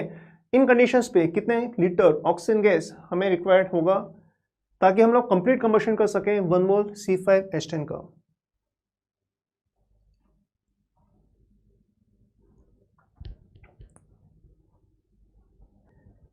तो C5H10 का अपन कंबशन कर रहे हैं। C5H10 का अगर हम लोग कंबशन करें तो अगेन कंबशन रिएक्शन की बात हो रही है। आपको मालूम है कि कार्बन या किसी भी हाइड्रोकार्बन का जब कंबशन होगा प्रोडक्ट मिलेगा आपको CO2 along with H2, right. Reaction हम लोग बैलेंस कर सकते हैं। अगर कार्बन बैलेंस करें तो यहाँ पे 5 आ जाएगा, अगर हाइड्रोजन को बैलेंस करें तो यहाँ पे भी अपन 5 लगा सकते हैं, हाइड्रोजन बैलेंस हो जाएगा। और ऑक्सीजन की अगर बात करें 10 ऑक्सीजन आइटम यहाँ पर है, 5 यहाँ पर है, 15 और यहाँ पर 2 है, तो हम लोग 15/2 कर सकते हैं, राइट। अब हमसे पूछा है कि how many litres of O2 gas at 0 degree centigrade 1 atm required होगा for complete combustion of 1 mole pentane, ठीक है। तो यहाँ पर पेंटेन पेंटीन की बात करें, C5H10 की बात करें, तो क्लियरली देख सकते हैं कि रिएक्शन बैलेंस हो चुका है और 1 मोल के करस्पॉन्डिंग हमें यहाँ पर सिंपली 15/2 मोल्स O2 चाहिए होंगे। तो 1 मोल C5H10 के करस्पॉन्डिंग हम बोल सकते हैं कि अपने पास 15/2 मोल्स O2 होगा। तो 1 मोल ही ले रहे था, 1 मोल C5H10 लेकर ही हम लोग चल रहे थे। इसका मतलब डायरेक्टली हम बोल सकते हैं कि जो मोल्स ऑफ ऑक्सीजन रिक्वायर्ड होंगे ये 15/2 जाएंगे। एंड नाउ रिमेंबर दिस, ये जो कंडीशंस हैं इसमें आप देख सकते हैं कि 1 मोल का जो वॉल्यूम होगा, जिसको हम लोग मोलर वॉल्यूम भी बोलते हैं, ये होता है आपका 22.4 लीटर्स। Remember this. तो 1 मोल के करस्पॉन्डिंग अगर 22.4 लीटर्स होगा तो आप देख सकते हैं 15/2 के करस्पॉन्डिंग वॉल्यूम लीटर्स कितना जाएगा, तो जाएगा 15/2 आपके मोल्स हैं इंटू 22.4 से मल्टीप्लाई करेंगे 168 लीटर्स आपका आ जाएगा, ठीक है। अगर यहाँ पर कंडीशन हमें STP दे रखी होती तो फिर हमें 22.7 से मल्टीप्लाई करना होता, बट कंडीशंस हमें 0 डिग्री सेंटीग्रेड 1 atm अगर दे रखा है तो इसके करस्पॉन्डिंग 1 मोल का वॉल्यूम 22.4 होगा और वो यूज़ करके हमें करना होगा, ठीक है। मूल्य ध्यान रखना, अगर STP होता तो फिर हम लोग यहाँ पे 22.7 से मल्टीप्लाई कर रहे होते, बट अगर 1 एटमॉस्फेयर 0 डिग्री सेंटीग्रेड कंडीशन दे रखी है तो फिर हमें यहाँ पर 22.4 से मल्टीप्लाई करना है और 168 आंसर आ जाएगा। आगे बढ़ते हैं, एक सवाल और ट्राई करते हैं, ट्राई करें इसको। तो आपके पास एक बैलेंस केमिकल रिएक्शन है और आपसे पूछा है कि कितने मोल्स ऑक्सीजन के रिक्वायर्ड होंगे to produce 5 moles Fe2O3। Simple unitary method. O2 की बात हो रही है, चलो एक ट्रिविया पूछता हूं आपसे, एक सवाल पूछता हूं आपसे, O2 कंपाउंड है या फिर एलिमेंट? 7.5 आ रहा है जनता। O2 एक कंपाउंड होता है या एलिमेंट होता है? ये सवाल भी करते हैं, तो जवाब दीजिए इसका। O2 कंपाउंड होगा या एलिमेंट होगा? कंपाउंड है या एलिमेंट है? कंपाउंड है या एलिमेंट है? कंपाउंड, एलिमेंट, एलिमेंट, कंपाउंड, हाँ। O2 क्या होता है? O2 एलिमेंट होता है, O2 एलिमेंट होता है। ये कंपाउंड नहीं होगा, एलिमेंट होगा। क्यों? क्या डेफिनेशन होती है? एलिमेंट वो सब्सटेंस होता है या वो प्योर सब्सटेंस होता है इसमें सिर्फ एक ही टाइप के एटम्स हो। O2 एलिमेंट होता है बच्चों, कंपाउंड नहीं होता, ठीक है। ऐसे प्योर सब्सटेंस जिसमें सिर्फ एक ही टाइप के एटम्स होते हैं इनको हम लोग एलिमेंट बोलते हैं। तो O2 आपका एलिमेंट होगा, P4 आपका एलिमेंट होता है, एसेट आपका क्या होता है? एलिमेंट होता है। क्यों? ये कंबाइंड फॉर्म में है, ये अलग बात है, पर ये एलिमेंट ही क्योंकि इसमें एक ही टाइप के आपके पास एटम्स होते हैं, ठीक है। अगर अपन कंपाउंड की बात करें तो कंपाउंड वो होता है जिसके अंदर एक से ज़्यादा टाइप के एटम्स हो। जैसे CO2 आपका कंपाउंड होगा क्योंकि इसके अंदर कार्बन भी होता है, ऑक्सीजन भी होता है, ठीक है। इस सवाल के ऊपर आते हैं, तो करेंगे कैसे? How many moles of O2 are needed to produce 5 moles Fe2O3। तो आप जनता देख सकते हैं, अगर अपने पास इस रिएक्शन को देखें तो 3 मोल ऑक्सीजन के करस्पॉन्डिंग हमें 2 मोल Fe2O3 के मिलने वाले, ठीक है। डायरेक्टली इंटरप्रेट कर सकते हैं। Fe2O3 का इंफॉर्मेशन गिवन है 5 मोल्स, तो इसके 1 मोल के करस्पॉन्डिंग हमें यहाँ पर 3/2 मोल्स रिक्वायर्ड होंगे O2 के, और अगर इसके 5 मोल्स हैं तो इसके 5 मोल्स के करस्पॉन्डिंग हम बोल सकते हैं कि यहाँ पर हमें 3/2 into 5 that is 15/2 that is 7.5 moles required होंगे O2 के। इतने मोल्स नीडेड होंगे। कर सकते हैं, कर सकते हैं। सिंपल स्टैचोमेट्री की बात कर रहे हैं, सिंपल स्टैचोमेट्री हम लोग यूज करके काम कर सकते हैं, ठीक है बच्चों। आगे बढ़ते हैं, एक सवाल और करते हैं, ठीक है। ये JEE Main PYQ का सवाल है, पूछें, ट्राई करें, एक बार कोशिश करें। अगेन हमें कंबशन करना है ब्यूटेन का, और आपसे पूछा है कि अगर 72 ग्राम वाटर में बनाना है तो कितना अमाउंट ब्यूटेन का यूटिलाइज होगा। ब्यूटेन का अगर अपन कंबशन करें, क्या आएगा आंसर बच्चों? आंसर बताएं, फटाफट बताएं। ब्यूटेन का अगर अपन कंबशन कर रहे हैं, कंबशन करेंगे क्या मिलेगा? CO2 along with H2O।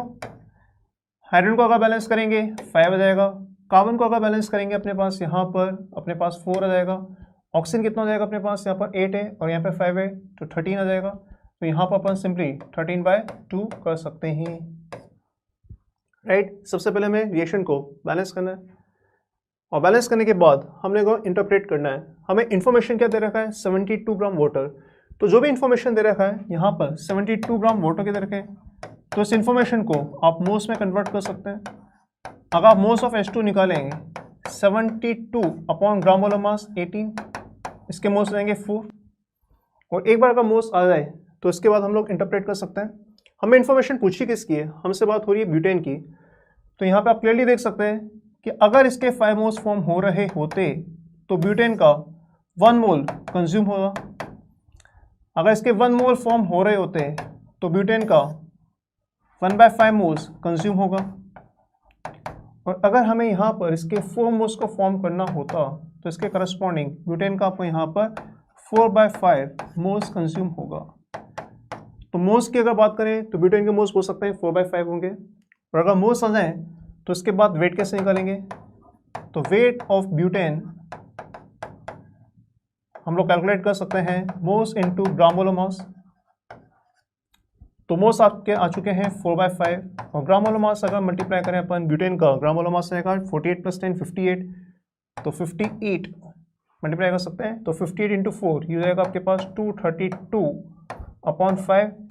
क्या जनता सिंप्लीफाई कर सकते हैं 232/5, इसको अगर सिंप्लीफाई करें तो 464/10, राइट, दैट इज 46.4 ग्राम, 46.4 ग्राम कर सकते हैं जनता।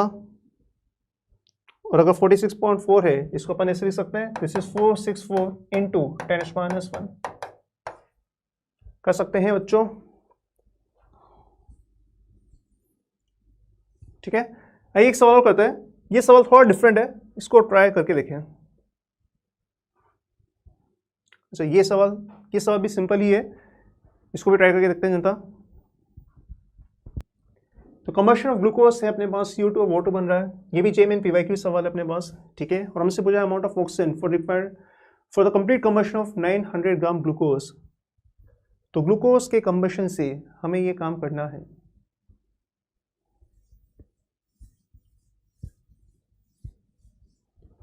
ठीक है, फटाफट करें। तो अगर ग्लूकोज का कंबशन कराना है C6H12O6, इन्फॉर्मेशन आपको गिवन है, फॉर्मूला भी आपको गिवन है। ऑक्सीजन के साथ जब इसका रिएक्शन करेंगे हमें मिलेगा CO2 अलॉन्ग विथ H2O, ठीक है। कार्बन को अगर बैलेंस करेंगे तो 6 आ जाएगा, हाइड्रोजन को अगर बैलेंस करेंगे तो भी 6 आ जाएगा।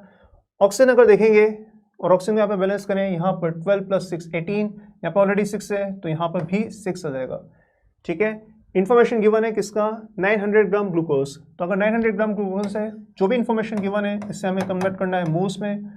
तो मोल्स अगर निकालेंगे ग्लूकोज का, अगर आप ग्राम मोलर मास निकालें तो ग्राम मोलर मास इसका आ जाएगा 180। तो 900 के करस्पॉन्डिंग मोल्स जाएंगे 900/180, मोल्स जाएंगे अपने पास 5। तो 5 मोल्स ग्लूकोज हम लोग लेके चल रहे हैं, ठीक है।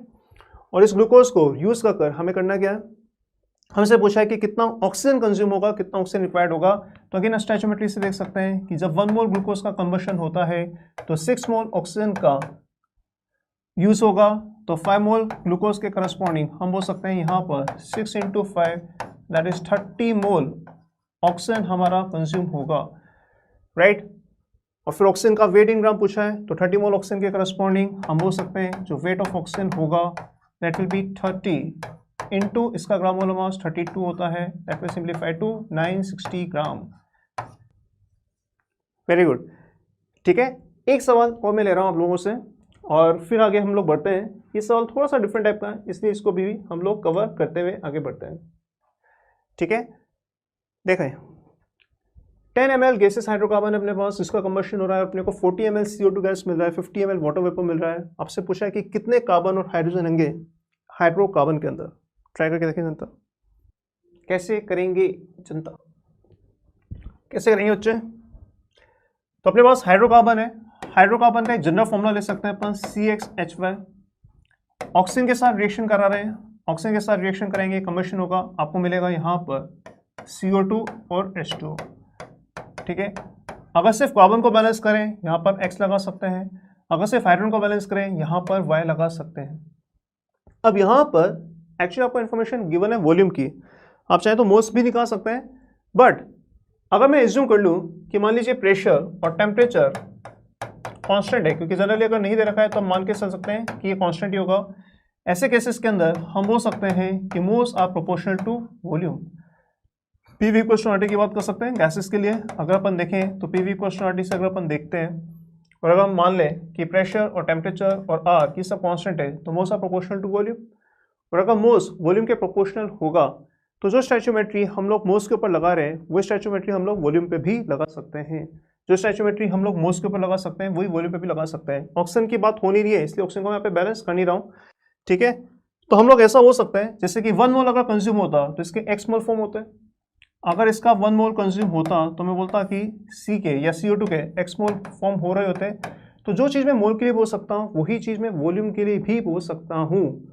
तो वॉल्यूम के लिए अगर अपन बोलें तो हम ये बोल सकते हैं कि अगर इसका 1 ml कंज्यूम होगा तो यहाँ पर हम बोल सकते हैं कि इसका x ml फॉर्म हो रहा होगा और विद इसका y ml फॉर्म हो रहा होगा, ठीक है। ये क्लियर होना चाहिए।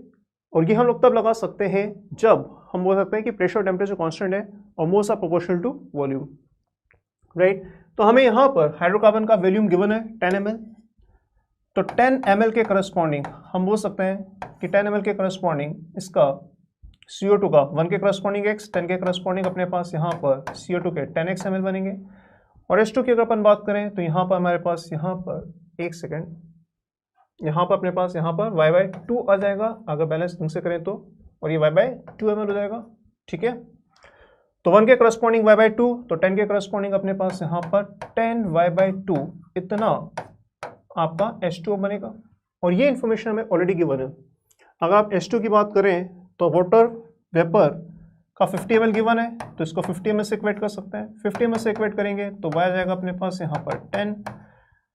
और CO2 का वॉल्यूम हमें गिवन है 40 ml। अगर इसको 40 ml से इक्वेट करें तो यहाँ पर x आ जाएगा हमारे पास 4, x4 हो जाएगा, y10 आ जाएगा। फॉर्मूला हो जाएगा आपके पास यहाँ पर C4H10, राइट। और हमसे पूछा है कि नंबर ऑफ कार्बन और हाइड्रोजन एटम की संख्या कितनी होगी, तो 4 कार्बन और 10 hydrogen atom will be 14 will be the right answer. तो ये जो सवाल थे ये सवाल थे आपके एक सिंपल स्टैच्यूमेट्री के। थोड़ा आगे बढ़ेंगे अपन, कॉन्सेप्ट यूज करेंगे अब लिमिटिंग रीजन का, ठीक है। क्या सिंपल स्टैच्यूमेट्री के सवाल इस तरह के सवाल हम कर सकते हैं, ठीक है बच्चों। तो फिर आगे बढ़ते हैं। अगला जो कॉन्सेप्ट है इसके अंदर हम लोग ले रहे हैं लिमिटिंग रिएजेंट।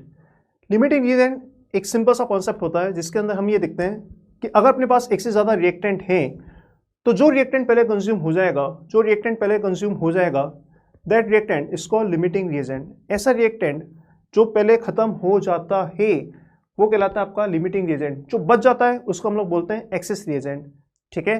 तो जो पहले कंज्यूम हो जाएगा वो होगा आपका लिमिटिंग रिएजेंट। और जैसे ही वो रिएक्टेंट खत्म हो जाता है आपको जितना प्रोडक्ट बनना है उतना प्रोडक्ट बन जाता है, उसके बाद प्रोडक्ट का फॉर्मेशन भी नहीं होता है। तो वैसे भी बोलते हैं कि जो LR होगा ये डिसाइड करता है, जो लिमिटिंग रिएजेंट होता है ये डिसाइड करता है कि कितना प्रोडक्ट बनेगा। आइए सीधा एक सवाल के थ्रू इसको अपन समझते हैं, सवाल के थ्रू ही इसको सीखते हैं, ठीक है। तो एक सिंपल सा सवाल अपने पास यहाँ पर हम लोग लिमिटिंग रिएजेंट फाइंड करना चाहते हैं और एक्सेस रिएक्टेंट फाइंड करना चाहते हैं। अगर 0.5 मोल जिंक का कंप्लीट रिएक्शन करा रहे हैं अपन, ये रिएक्शन करवा रहे हैं 0.4 मोल HCl के साथ, क्या होगा, कौन होगा इसके अंदर लिमिटिंग रिएजेंट, कौन होगा इसके अंदर एक्सेस रिएजेंट, कौन होगा इसके अंदर लिमिटिंग रिएजेंट, कौन होगा एक्सेस रिएजेंट। जैसे अंशी एक्सेस रिएजेंट वो होगा, वो रिएक्टेंट होगा जो बच जाएगा, और ऐसा रिएक्टेंट जो पहले खत्म हो जाता है, जो कंज्यूम हो जाता है, वो कहलाएगा आपका लिमिटिंग रिएजेंट, ठीक है। इस सवाल के लिए हमें यहाँ पे एक छोटी सी रिएक्शन लिखनी चाहिए। अगर हम लोग यहाँ पर जिंक का रिएक्शन कराएं HCl के साथ तो जिंक H+ को डिस्प्लेस कर देता है, खुद का कंपाउंड बना लेगा zinc chloride along with hydrogen gas. ये आपका रिएक्शन होता है। अगर इस रिएक्शन को बैलेंस करें तो यहाँ पे सिंपली 2 लगाकर हम लोग रिएक्शन को बैलेंस कर सकते हैं। हमें आइडेंटिफाई करना है कि कौन LR होगा, कौन LR होगा, और कैसे देखते हैं LR। जिंक और HCl कौन LR होगा,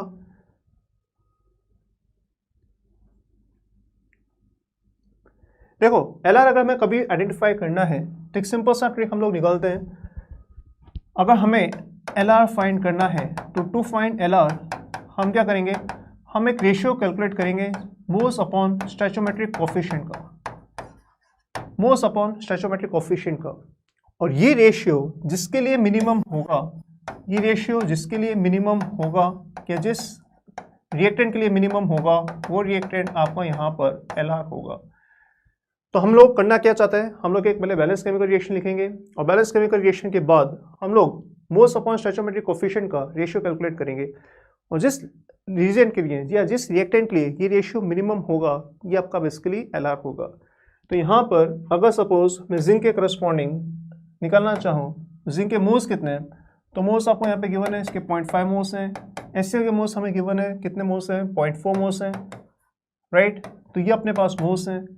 अगर हम लोग मोल्स और स्टोइचोमेट्रिक कोफिशिएंट का रेशियो लें, तो इसके लिए मोल्स 0.5 रेशियो स्टोइचोमेट्रिक कोफिशिएंट अगर कुछ नहीं दे रखा है तो 1 ही है, तो दिस इज 0.5। और अगर यहाँ पर देखें तो मोल्स अपने पास 0.4 है और कोफिशिएंट अपने पास 2, तो दिस इज 0.2, राइट। तो हम लोगों ने मोल्स अपॉन स्टोइचोमेट्रिक कोफिशिएंट का रेशियो लेना है, और जिसके लिए रेशियो मिनिमम होगा वो आपका बेसिकली यहाँ पर LR होगा। तो आप देख सकते हो बच्चों कि यहाँ पर HCl के लिए ये रेशियो मिनिमम होगा, ये 0.5 0.2 ये अपने पास अगर मिनिमम है, तो हम यहाँ पे सिंपली बोल सकते हैं कि HCl आपका यहाँ पर LR होगा। HCl अगर LR होगा तो ये सीधी सी बात है कि जिंक आपका यहाँ पर बच जाएगा। जिंक अगर बच जाएगा तो ये कहलाएगा आपका एक्सेस रिएजेंट, इसको अपन कई बार एक्सेस रिएजेंट या इस तरीके से रिप्रेजेंट करेंगे, राइट। तो इस तरीके से हम लोग ये आइडेंटिफाई कर सकते हैं कि कौन आपका LR होगा, कौन एक्सेस होगा। और ये भी ध्यान रखें कि जो आपका लिमिटिंग रिएजेंट होता है, ये लिमिटिंग रिएजेंट डिसाइड करेगा कि कितना आपका प्रोडक्ट बनना है, ठीक है। तो इसके ऊपर एक सवाल करते हैं, आइए ट्राई करते हैं आगे। क्या ये चीज़ें समझ में आ रही है जनता? क्या ये चीज़ें क्लियर हैं बच्चों?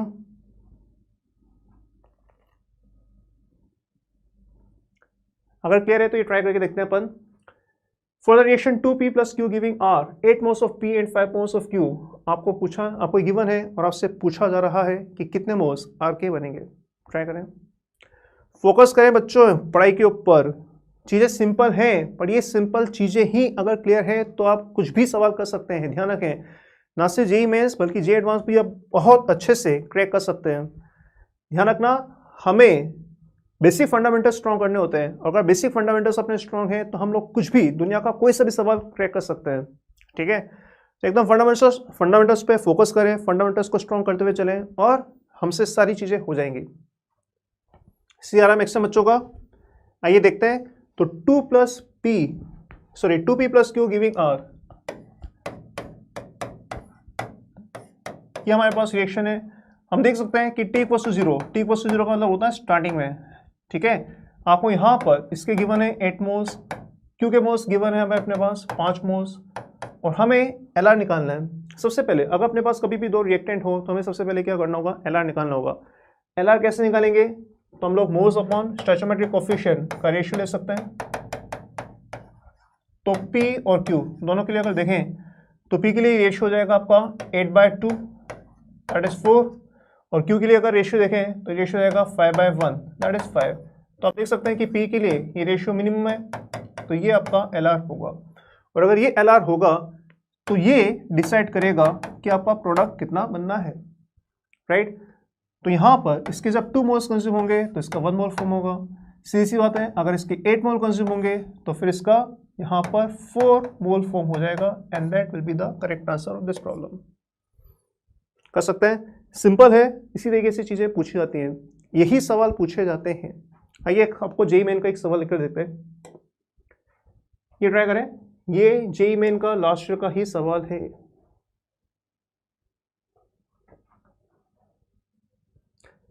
फंडामेंटल स्ट्रॉन्ग करते जाना है, फंडामेंटल स्ट्रॉन्ग करते जाना है। अगर अपने फंडामेंटल स्ट्रॉन्ग होंगे तो हम हर तरह का सवाल बहुत आसानी से क्रैक कर लेंगे, ठीक है। लिमिटिंग रीजन का जो कॉन्सेप्ट होता है, बेसिक स्टोइचोमेट्री का कॉन्सेप्ट होता है, ये हमें हर जगह यूज़ करना होगा, और फिजिकल केमिस्ट्री के तो ऑलमोस्ट सभी टॉपिक्स में हमें इसकी ज़रूरत पड़ती ही है, ठीक है। ना सिर्फ फिजिकल बल्कि ऑर्गेनिक में भी कहीं ना कहीं इसकी हमें अब ज़रूरत पड़ेगी।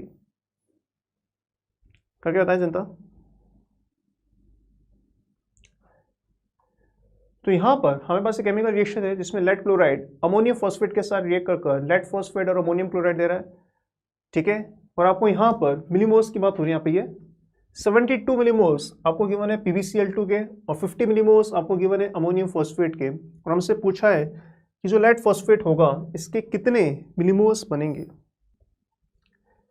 ठीक है, करेंगे कैसे? तो यहां पर आप देख सकते हैं, अगेन हमें सबसे पहले मोल्स अपॉन स्टोइचोमेट्रिक कोफिशिएंट को यूज कर LR निकालना होगा। तो अपने पास यहाँ पे दो रिएक्टेंट है, लेड क्लोराइड है अपने पास, हमारे पास यहाँ पर अमोनियम फॉस्फेट है, राइट। तो अगर सपोज यहाँ पर मोल्स की बात करें, मोल्स या मिलीमोल्स की बात करें, तो यहाँ पर 72 मिलीमोल्स गिवन है लेड क्लोराइड के, कोफिशिएंट अगर इसका देखें तो 3 है, तो ये रेशियो जाएगा आपके पास 24। अमोनियम फॉस्फेट की बात करें, इसके मिलीमोल्स अपने पास गिवन है 50 और इसका कोफिशिएंट हमें गिवन है 2, ये रेशियो जाएगा 25। ठीक है, काफ़ी क्लोज है, बट क्लियरली आप देख सकते हैं कि PbCl2 के लिए ये रेशियो मिनिमम होगा, और अगर ये रेशियो मिनिमम होगा तो ये आपका LR होगा। PbCl2 अपना LR होगा, और अगर ये LR होगा तो ये डिसाइड करेगा कि लेड फॉस्फेट कितना बनेगा। ठीक है, तो क्लियरली देख सकते हैं रिएक्शन को अगर वापस लिखूँ, पूरी रिएक्शन लिखने की जरूरत नहीं है, आप देख सकते हैं कि 3 मोल PbCl2 के करस्पॉन्डिंग आपको 1 मोल लेड फॉस्फेट का मिल रहा है। तो अगर इसके 3 मोल्स कंज्यूम होते तो इसका 1 मोल फॉर्म होता, राइट। इसका अगर 1 मोल कंज्यूम होता तो इसका 1/3 मोल फॉर्म होता, या 1 मोल मिलीमोल कंज्यूम होता तो 1/3 मिलीमोल्स फॉर्म होते हैं। और अगर इसके 72 मिलीमोल कंज्यूम होंगे तो आप देख सकते हैं इसके 1/3 into 72 that is 24 millimoles form होंगे। जनता कर सकते हैं, कर सकते हैं, 24 मिलीमोल्स आएगा, 24 मिलीमोल्स आएगा, कर सकते हैं। ओके, ऐसा ही एक सवाल और ट्राई करते हैं, ये भी जेईई मेन का पूछा हुआ लास्ट ईयर का सवाल। तो बेरियम क्लोराइड का यहाँ पर सोडियम फॉस्फेट के साथ यहाँ पे रिएक्शन हो रहा है, बेरियम फॉस्फेट आपको दे रखा है, आपसे पूछा है कि बेरियम फॉस्फेट के कितने मैक्सिमम मोल्स बनेंगे, कितने मैक्सिमम मोल्स बनेंगे। तो बच्चों जब भी इस तरह के सवाल आते हैं तो सबसे पहले हमें यहाँ पे केमिकल रिएक्शन लिखनी होगी। एक बार केमिकल रिएक्शन लिख सकते हैं अपन। तो बेरियम क्लोराइड का रिएक्शन लिख सकते हैं सोडियम फॉस्फेट के साथ Na3PO4। ठीक है, डबल डिस्प्लेसमेंट रिएक्शन है अपने पास यहाँ पर। बेरियम कंबाइन करेगा फॉस्फेट के साथ और आपको मिल जाएगा बेरियम फॉस्फेट। ठीक है, फॉर्मूला भी आपको गिवन है, और साथ में आप देखेंगे Na और Cl कंबाइन करके आपको दे देंगे NaCl, राइट। तो सबसे पहले हमें रिएक्शन लिखना है, रिएक्शन लिखने के बाद इससे हमें बैलेंस करना है। बैलेंस करने के लिए आप देख सकते हैं कि बेरियम अगर 3 है तो यहाँ पे मैं 3 लगाकर बेरियम को बैलेंस कर सकता हूँ। फॉस्फेट के 2 आयंस हैं तो 2 लगाकर फॉस्फेट बैलेंस कर सकते हैं, और 6 क्लोरीन 6 Na+ है तो यहाँ पर 6 लगाकर NaCl भी बैलेंस कर सकते हैं। तो पहले हमें रिएक्शन लिखना है, सेकेंडली हमें रिएक्शन को बैलेंस करना है, और फिर अब हमें LR का कॉन्सेप्ट लगाना है। तो आपको यहाँ पर ये इन्फॉर्मेशन गिवन है कि जो बेरियम क्लोराइड थे इसके आपके पास 5 मोल है, और जो सोडियम फॉस्फेट है इसके हमारे पास 2 मोल्स हैं, राइट। मोल्स अपॉन स्टोइचोमेट्रिक कोफिशिएंट, यही रेशियो अगेन हमें कैलकुलेट करना होगा। तो ये रेशियो अगर कैलकुलेट करें बेरियम क्लोराइड के लिए, और ये रेशियो कैलकुलेट करें अपन सोडियम फॉस्फेट के लिए, कितना आएगा। तो मोल्स आपके पास यहाँ पर गिवन है 5, कोफिशिएंट अपने पास यहाँ पे 3, राइट, 1.67। और अगर सोडियम फॉस्फेट की बात करें, मोल्स भी 2, कोफिशिएंट भी 2, ये रेशियो जाएगा 1। तो क्लियरली देख सकते हैं कि अपने पास जो सोडियम फॉस्फेट होगा इसके लिए रेशियो मिनिमम होगा, ये आपका LR होगा, और अगर ये LR होगा तो ये डिसाइड करेगा कि प्रोडक्ट कितना बनेगा। ठीक है, तो क्लियरली देख सकते हैं अगर इसके 2 मोल कंज्यूम हो रहे होते तो यहाँ पर इसका 1 मोल फॉर्म हो रहा होता, और सिंस वाकई में हम लोग इसके 2 मोल्स लेकर चल रहे हैं तो इसका अपने पास यहाँ पर 1 मोल फॉर्म हो जाएगा, तो 1 मोल बेरियम फॉस्फेट अपना आंसर आ जाएगा। आइए आगे बढ़ते हैं। लिमिटिंग रिएक्शन के अंदर के बाद अब एक छोटा सा concept principle of atomic conservation का, principle of atomic conservation which is short में हम लोग बोलते हैं POSC। ठीक है, तो इस POSC की हम बात करें और फिर इसके ऊपर सवाल कैसे आते हैं इसको डिस्कस करते हैं। जैसे मान लीजिए अपने को सिंपली ये पूछा जाए, अगर एक कंबशन रिएक्शन ले लेते हैं अपन, C4H10 है और इसका कंबशन कर मान लीजिए हमसे पूछा जाए कि कितना CO2 बनेगा और कितना H2 बनेगा, और ये सवाल इमेजिन करते हैं कि लेट्स से अपने पास यहाँ पे 5 मोल्स है, ठीक है। और ये सवाल अब हमें अगर सपोज बिना बैलेंस के करना है, बिना बैलेंसिंग के करना है, तो इसको कैसे करेंगे? तो हम लोग पीओसी अप्लाई कर कर भी इस तरह के सवाल कर सकते हैं। तो इस सवाल के थ्रू मैं आपको पीओसी का एक छोटा सा कॉन्सेप्ट सिखा रहा हूँ और फिर इसके एक आध सवाल भी हम लोग ट्राई करते हैं। तो ध्यान से देखें, principal of atomic conservation, principal of atomic conservation या एटम कंजर्वेशन, ये सिंपली बोलता है कि आपका एटम कंजर्व होता है, it can nether be created nor it can be destroyed. तो जितने एटम पहले थे उतने एटम बाद में होंगे। तो अगर इस रिएक्शन से पहले कार्बन के 4 एटम हैं तो रिएक्शन के बाद भी आपके पास कार्बन के 4 एटम होंगे। तो एटम्स हमारे कंजर्व होते हैं, ठीक है। या ऐसा भी बोल सकते हैं कि अगर कार्बन के Na एटम्स से पहले, रिएक्शन से पहले अगर कार्बन के पास Na एटम्स हैं तो रिएक्शन के बाद वापस कार्बन के कितने एटम्स होंगे? Na एटम्स होंगे। तो जितने एटम्स पहले होंगे उतने एटम्स बाद में होंगे, जितने एटम्स पहले होते हैं उतने एटम्स बाद में होते हैं। इसी को हम लोग बोलते हैं principal of atomic conservation. Use कैसे करते हैं? तो मान लीजिए आपसे ये पूछा जा रहा है कि CO2 और H2O के मोल्स कितने बनेंगे। मान लेते हैं कि इसके A मोल्स बन रहे हैं, मान लेते हैं इसके B मोल्स बन रहे हैं, और ये हमें A और B कैलकुलेट करना है। बट ये कैलकुलेट करना है यूजिंग POSC, ठीक है, बिना बैलेंसिंग के। इसका एक फ़ायदा यही होता है सबसे बड़ा कि हमें यहाँ पे बैलेंस करने की जरूरत नहीं है, ठीक है। बिना बैलेंसिंग के हम लोग काम करना चाहते हैं तो कैसे करेंगे? तो अगर सपोज मैं अप्लाई करूँ POSC ऑन कार्बन, इसका मतलब ये होता है कि मैं कार्बन के एटम कंजर्व कर रहा हूँ। तो जितने कार्बन के एटम्स पहले होंगे उतने कार्बन एटम्स बाद में होंगे, या जितने मोल्स कार्बन के पहले होंगे उतने मोल्स कार्बन के बाद में होंगे। तो मोल्स ऑफ कार्बन जितने इनिशियली होंगे उतने मोल्स ऑफ कार्बन फाइनली होंगे। मोल्स ऑफ कार्बन होंगे कितने? C4H10 का अगर 1 मोल होता तो कार्बन के 4 मोल्स होते। तो अगर इसके 5 मोल्स है अपने पास तो कार्बन के मोल्स जाएंगे 4 × 5। क्या बात समझ आ रही है जनता? ध्यान से देखें, अगेन सिंपल कॉन्सेप्ट पे हमें फोकस करना है। तो आप देख सकते हैं कि अगर इसका 1 मोल होता तो कार्बन के मोल्स 4 होते, अगर इसके 5 मोल्स है तो कार्बन के मोल्स हो जाएंगे अपने पास 5 × 4 20 मोल्स, ठीक है। और ये कार्बन आपका कन्वर्ट हो रहा है किसके अंदर? CO2 में। अगर CO2 का 1 मोल बन रहा होता, ठीक है, तो कार्बन के मोल्स कितने होते हैं? 1। अगर CO2 के A मोल्स बन रहे हैं तो यहाँ पे फाइनली कार्बन के मोल्स कितने हो जाएंगे? 1 के करस्पॉन्डिंग 1, A के करस्पॉन्डिंग A × 1। तो क्लियरली आप देख सकते हैं कि A 20 हो जाएगा। क्या बात समझ आ रही है? हम लोग मोल्स कंजर्व कर रहे हैं, किस तरीके से मोल्स हम लोग कंजर्व कर रहे हैं वो अपन देख रहे हैं, ठीक है। अगर इसी तरीके से मैं POSC अप्लाई करना चाहूँ हाइड्रोजन के ऊपर, क्या अप्लाई कर सकते हैं? हाइड्रोजन के ऊपर अगर POSC अप्लाई करें इसका मतलब मैं बोलूँगा कि जितने मोल्स हाइड्रोजन के इनिशियली होंगे उतने मोल्स हाइड्रोजन के फाइनली होंगे। तो मोल्स ऑफ हाइड्रोजन इनिशियली कितने होंगे? जितने मोल्स हाइड्रोजन इनिशियली उतने moles hydrogen finally. Initial moles कितने होंगे बच्चों उसके? तो अगर अपन यहाँ पर देखें 5 मोल्स आपके पास इसके, 1 के करस्पॉन्डिंग हाइड्रोजन के 10 मोल्स होते हैं, 5 के करस्पॉन्डिंग 5 × 10 50 मोल्स रहेंगे। ये हाइड्रोजन आपका कन्वर्ट हो जाएगा किसके अंदर? वाटर में। ये कन्वर्ट हो जाएगा वाटर में। अगर वाटर का 1 मोल हो रहा होता तो हाइड्रोजन के मोल्स कितने होते हैं? 1 के करस्पॉन्डिंग 2। तो अगर 1 के करस्पॉन्डिंग 2 है तो B के करस्पॉन्डिंग हम लोग बोल सकते हैं B × 2 होंगे। क्या बात समझ आ रही है? 1 मिनट के लिए आराम से देख सकते हैं जनता। क्या ये चीज़ें क्लियर हैं? किस तरीके से POSC हम लोग अप्लाई कर रहे हैं, ठीक है। तो हाइड्रोजन के मोल्स अपने पास इनिशियली कितने हैं? 5 × 10 50, और बाद में कितने होंगे? ये सारा हाइड्रोजन कन्वर्ट हुआ किसके अंदर? वाटर में, ठीक है। H2 के अगर मोल्स की बात करें 1 मोल होता तो H2 के मोल्स कितने होते हैं? 2। तो B के करस्पॉन्डिंग कितना हो जाएगा? 2B। तो यहाँ पर अगर बैलेंस करें अपन तो 2B आपका 50 हो जाएगा, और अगर ऐसा है तो B की वैल्यू 25 हो जाएगी। क्या इस तरीके से POSC लगाकर हम कर सकते हैं? कर लेंगे? कर सकते हैं। क्या प्रिंसिपल ऑफ एटॉमिक कंजर्वेशन का कॉन्सेप्ट क्लियर है? किस तरीके से? ये सिंपली बोलता है कि हमें मोल्स कंजर्व करने होते हैं, जितने मोल्स पहले होंगे उतने मोल्स आपके बाद में होंगे, ठीक है।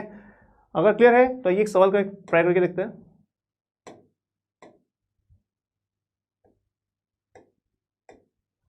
ठीक है, तो अपने पास कंप्लीट कंबशन हो रहा है 0.492 ग्राम ऑफ ऑर्गेनिक कंपाउंड, और इससे हमें CO2 का वेट यहाँ पर दे रखा है। ये इन्फॉर्मेशन हमें गिवन है और हमें बताना है कि कितना % कार्बन होगा ऑर्गेनिक कंपाउंड के अंदर। इंटर टाइप का है, थोड़ा कैलकुलेशन हो सकता है, बट कैलकुलेशन पर हमें इतना फोकस नहीं करना है, हमें कॉन्सेप्ट लगाना आना चाहिए।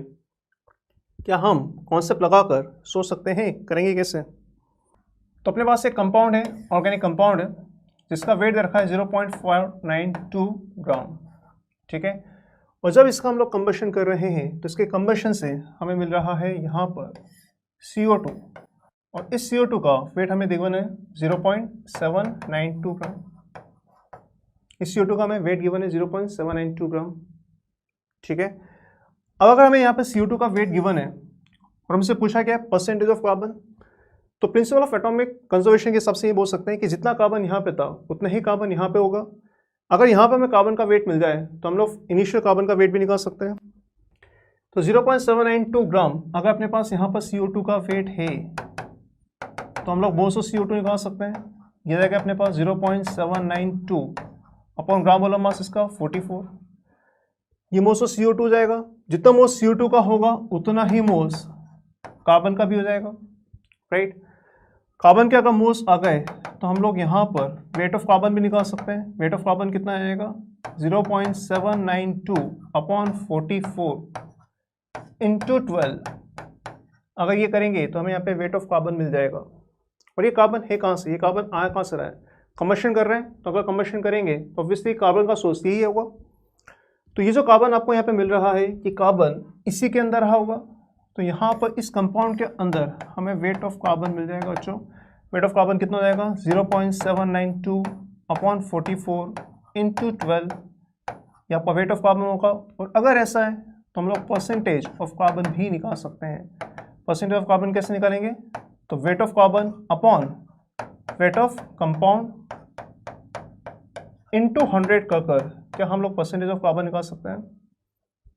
तो यहाँ पर 0.792 अपॉन 44 इंटू 12, ये आपका वेट ऑफ कार्बन था, अपॉन 0. इसका वेट दे रखा आपको 0.492 इंटू 100 अगर करेंगे तो यहाँ पर कैलकुलेशन थोड़ा सा कर कर हम लोग कार्बन का वेट निकाल सकते हैं। कर सकते हैं क्या जनता बच्चों। अगर सिंप्लीफाई करेंगे तो यहाँ पर हमारे पास आ जाएगा the correct answer will be around 44%। 44% के आसपास हमारा इसमें आंसर आएगा।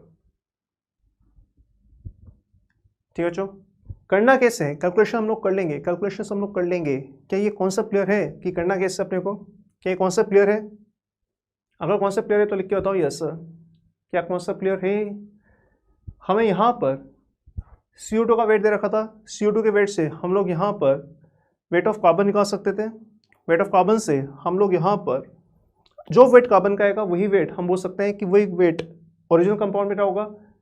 ठीक है, बेसिकली वापस वही बता रहे हैं कि हम लोग यहाँ पे जो आपको वेट गिवन था इससे हम लोग मोल्स ऑफ CO2 निकाल सकते थे। जितने मोल्स CO2 के होंगे उतने मोल्स कार्बन के होंगे। मोल्स ऑफ कार्बन अगर आ जाएगा तो यहाँ पर वेट ऑफ कार्बन आ जाएगा। और अगर आपके पास कार्बन का वेट आ गया तो जितना कार्बन आपका यहाँ पे होगा उतना ही कार्बन इनिशियली होगा, क्योंकि कार्बन के एटम कंजर्व होंगे। तो जितना कार्बन इनिशियली उतना ही कार्बन पहले भी होगा। कार्बन का आपको वेट मिल जाएगा और कार्बन का अगर आपको वेट मिल जाएगा तो फिर हम लोग यहाँ पर परसेंटेज ऑफ कार्बन भी निकाल सकते हैं। ठीक है, आइए एक सॉल्व ट्राई करके देखते हैं। तो 1 ग्राम ऑफ मेटल कार्बोनेट अपने पास, इसको अपन ट्रीट कर रहे हैं एक्सेस HCl के साथ। 0.01 मोल आपको यहाँ पर CO2 का मिल रहा है। हमसे पूछा रहा है कि इस मेटल कार्बोनेट का क्या वेट होगा, इस मेटल कार्बोनेट का क्या मोलर मास होगा। मेटल कार्बोनेट का वेट हमें गिवन है, एक्सेस HCl के साथ रिएक्ट कर रहे हैं। Metal carbonate M2CO3 access HCl के साथ अगर हम लोग इसको रिएक्ट करवा रहे हैं, हमें यहाँ पे मिल रहा है CO2, यानी कि HCl आपका एक्सेस में। तो ये जो मेटल कार्बोनेट होगा इसका सारा का सारा कार्बन CO2 में कन्वर्ट हो जाएगा। ठीक है, और इस CO2 का आपको इन्फॉर्मेशन भी गिवन है, कितना इसका इन्फॉर्मेशन गिवन है, इसका 0.01 मोल्स है। मेटल कार्बोनेट का वेट आपको गिवन है 1 ग्राम।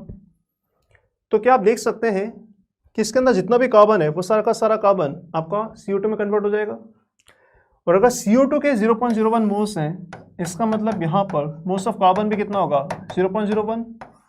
और अगर मोल्स ऑफ कार्बन फाइनली 0.01 है, इसका मतलब मोल्स ऑफ कार्बन अगर फाइनली 0.01 मोल्स हैं तो मोल्स ऑफ कार्बन जो इनिशियली रहे होंगे वो भी कितने होंगे 0.01 मोल्स ही रहे होंगे।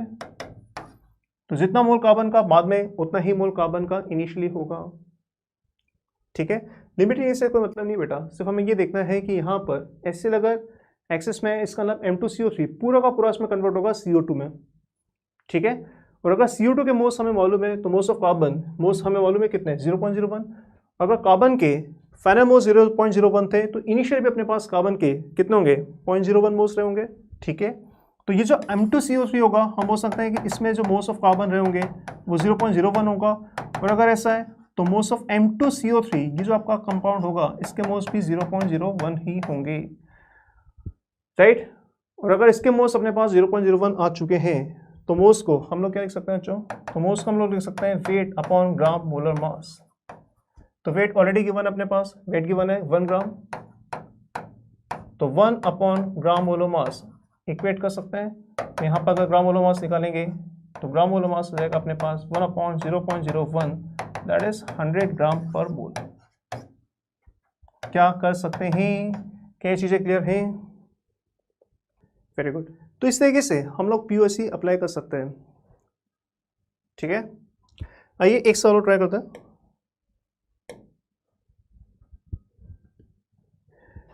सवाल में थोड़ा सा ऑर्गेनिक का फंडा भी, बट यहाँ पर हमें सिर्फ फोकस करना है मोल के ऊपर, ठीक है।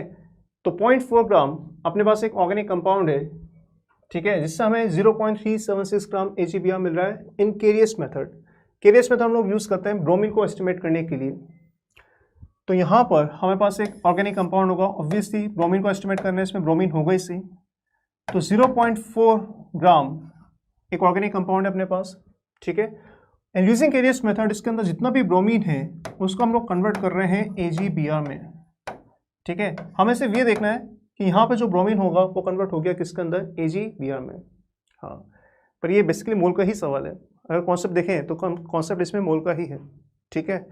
तो AgBr का आपको यहाँ पर वेट गिवन है 0.376 ग्राम। तो अगर हमें AgBr का वेट गिवन है, क्या हम लोग परसेंटेज ऑफ ब्रोमीन निकाल सकते हैं? क्या हम लोग परसेंटेज ऑफ ब्रोमीन निकाल सकते हैं?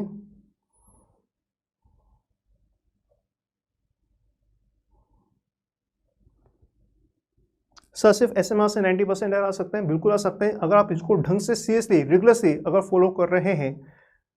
तो बच्चों हम लोग ये जो सवाल ले रहे हैं ये आपकी JEE मेन PYQ की ही सवाल है, और अगर ये सवाल आप ढंग से कर सकते हैं, इसी तरह के सवाल आपसे वापस पूछे जाएंगे, ठीक है। और अगर आप ये सवाल कंफर्टेबली कर पाएंगे तो आपके डेफिनेटली 90 क्या 95%, 99% तक भी नंबर आएंगे। डिपेंड करता है आपकी प्रिपरेशन कैसी है, बट ये करने से आपको बहुत बहुत बहुत हेल्प मिलने वाला है। तो कैसे करने वाले हैं? तो इसके अंदर फंडा ये होता है कि जितना भी ब्रोमीन होगा वो सारा का सारा ब्रोमीन AgBr में कन्वर्ट होने वाला है। ये सारा का सारा ब्रोमीन AgBr में कन्वर्ट होने वाला है। तो AgBr का हम लोग मोल्स निकाल सकते हैं। तो वेट अगर आपको दे रखा है तो बच्चों यहाँ से हम लोग मोल्स ऑफ AgBr निकाल सकते हैं। मोल्स ऑफ AgBr कितना होगा 0.376 ग्राम मोलर मास। अगर अपन देखेंगे AgBr का आपको ऑलरेडी गिवन है 188। तो यहाँ पर आप देख सकते हैं इसके मोल्स देंगे 2 × 10⁻³ मोल्स। ये मोल्स रहेंगे किसके, AgBr के। और अगर AgBr के मोल्स इतने होंगे तो जितने मोल्स AgBr के होंगे उतने ही मोल्स आपको Br- के मिल जाएंगे। तो ब्रोमीन के जो मोल्स होंगे वो भी 2 × 10⁻³ मोल्स होंगे, राइट। फंडा ये है, आप चाहे वो POC आप बोलें, मतलब प्रैक्टिकल ऑर्गेनिक केमिस्ट्री की बात करें या फिर कैसे बोले, हमें सोचना से इतना ही था कि आपको अगर AgBr के मोल्स मिल जाए तो आपको Br- के मोल्स मिल जाएंगे। और अगर ब्रोमीन के मोल्स इतने हैं फाइनली, तो ये जो इनिशियल आपका सैंपल होगा इसमें भी मोल्स ऑफ ब्रोमीन इतना ही होगा। तो 2 × 10⁻³ इतने मोल्स अपने पास। और अगर इतने मोल्स हैं तो फिर वेट ऑफ ब्रोमीन भी आ जाएगा। तो वेट ऑफ ब्रोमीन अगर कैलकुलेट करें हम लोग, वेट ऑफ ब्रोमीन अगर हम लोग कैलकुलेट करें कितना जाएगा बच्चों, तो वेट ऑफ ब्रोमीन तो 2/1000, ये तो अपने पास मोल्स, और ब्रोमीन का ग्राम मोलर मास 80, तो यहाँ से 160/1000 कैलकुलेशन इस केस में तो खैर काफ़ी सिंपल है ही, सही आप कर सकते हैं। 0.16 ग्राम ये आपका ब्रोमीन का वेट आ चुका है। और एक बार अगर ब्रोमीन का वेट आ गया तो हम लोग परसेंटेज ऑफ ब्रोमीन निकाल सकते हैं। परसेंटेज ऑफ ब्रोमीन कैसे निकालेंगे, तो percentage of bromine will be simply weight of bromine upon weight of compound into 100। तो ब्रोमीन का वेट आपको गिवन है 0.16, कंपाउंड का वेट आपको गिवन है ऑलरेडी 0.4, इंटू 100 करें 40% इसका उत्तर आ जाएगा। कई बच्चों का है, क्या बाकी बच्चों का भी ये बात समझ में आ रही है? क्या कर सकते हैं? ठीक है, तो इस तरीके से पीओसी का कॉन्सेप्ट लगाकर हम ये काम कर सकते हैं। ठीक है, तो सिंपल स्टैचोमेट्री हमने सीखा कि किस तरीके से हम लोग अब अप्लाई कर सकते हैं। स्टैचोमेट्री की हमने बात की, मोल कैलकुलेशन की हमने बात की, एंड लास्टली अब हम लोग बात करने वाले हैं एक और important segment which is concentration terms. तो कॉन्सनट्रेशन टर्म्स को हम लोग कैसे अप्लाई करते हैं, कैसे सीखते हैं, क्या करते हैं, आइए देखते हैं। तो concentration terms solutions and colligative में भी हम लोग यूज़ करते हैं। आज इसके बाद फिर हम लोग रिडॉक्स की बात करेंगे, रिडॉक्स के बाद हम लोग केमिकल और आयनिक इक्विलिब्रियम की बात करने वाले हैं। वहाँ पे भी कॉन्सनट्रेशन टर्म्स का यूज़ होता ही है। तो कॉन्सनट्रेशन टर्म्स काफ़ी इंपॉर्टेंट टर्म्स होते हैं। आइए एक एक कर डिस्कस करते हैं और उसको भी स्ट्रॉन्ग करते हैं ताकि अपने सारे सवाल बहुत अच्छे से हो जाए। राइट, तो कॉन्सनट्रेशन टर्म्स अगर मैं एक लाइन में डिफाइन करना चाहूँ, कॉन्सनट्रेशन टर्म्स कोई बच्चा बता सकते हो? कॉन्सनट्रेशन टर्म्स सीक्वेंशियल रिएक्शंस का इतना वेटेज है नहीं बच्चों। ठीक है, हमें सिर्फ यहाँ पर बेसिक मोल सीखने हैं। हमें यहाँ पर मोल को अप्लाई कैसे करना है stoichiometry with the concept of LR वो देखना था, और हम बात करेंगे कॉन्सनट्रेशन टर्म्स की। ठीक है, कॉन्सनट्रेशन टर्म्स, मोलरिटी आप बोल रहे हैं, मोलरिटी आप बोल रहे हैं, पर अगर कॉन्सनट्रेशन टर्म्स को एक लाइन में डिफाइन करना है, ये different type of concentration terms है जो आप बोल रहे हैं। पर कॉन्सनट्रेशन टर्म्स को अगर मैं डिफाइन करना चाहूँ, क्या होगा concentration terms? Molarity molarity molarity, हाँ, weight by weight percentage. Concentration terms होता क्या है? कंसंट्रेशन टर्म्स, कंसंट्रेशन टर्म्स क्या होता है? Concentration terms, concentration terms basically एक लाइन में अगर डिफाइन करना है, ये ऐसे टर्म्स हैं जो बेसिकली हमें सोल्यूट का अमाउंट बताते हैं in solution. Concentration terms we can say these are the terms that are used to express amount of solute in a solution, amount of solute in a solution।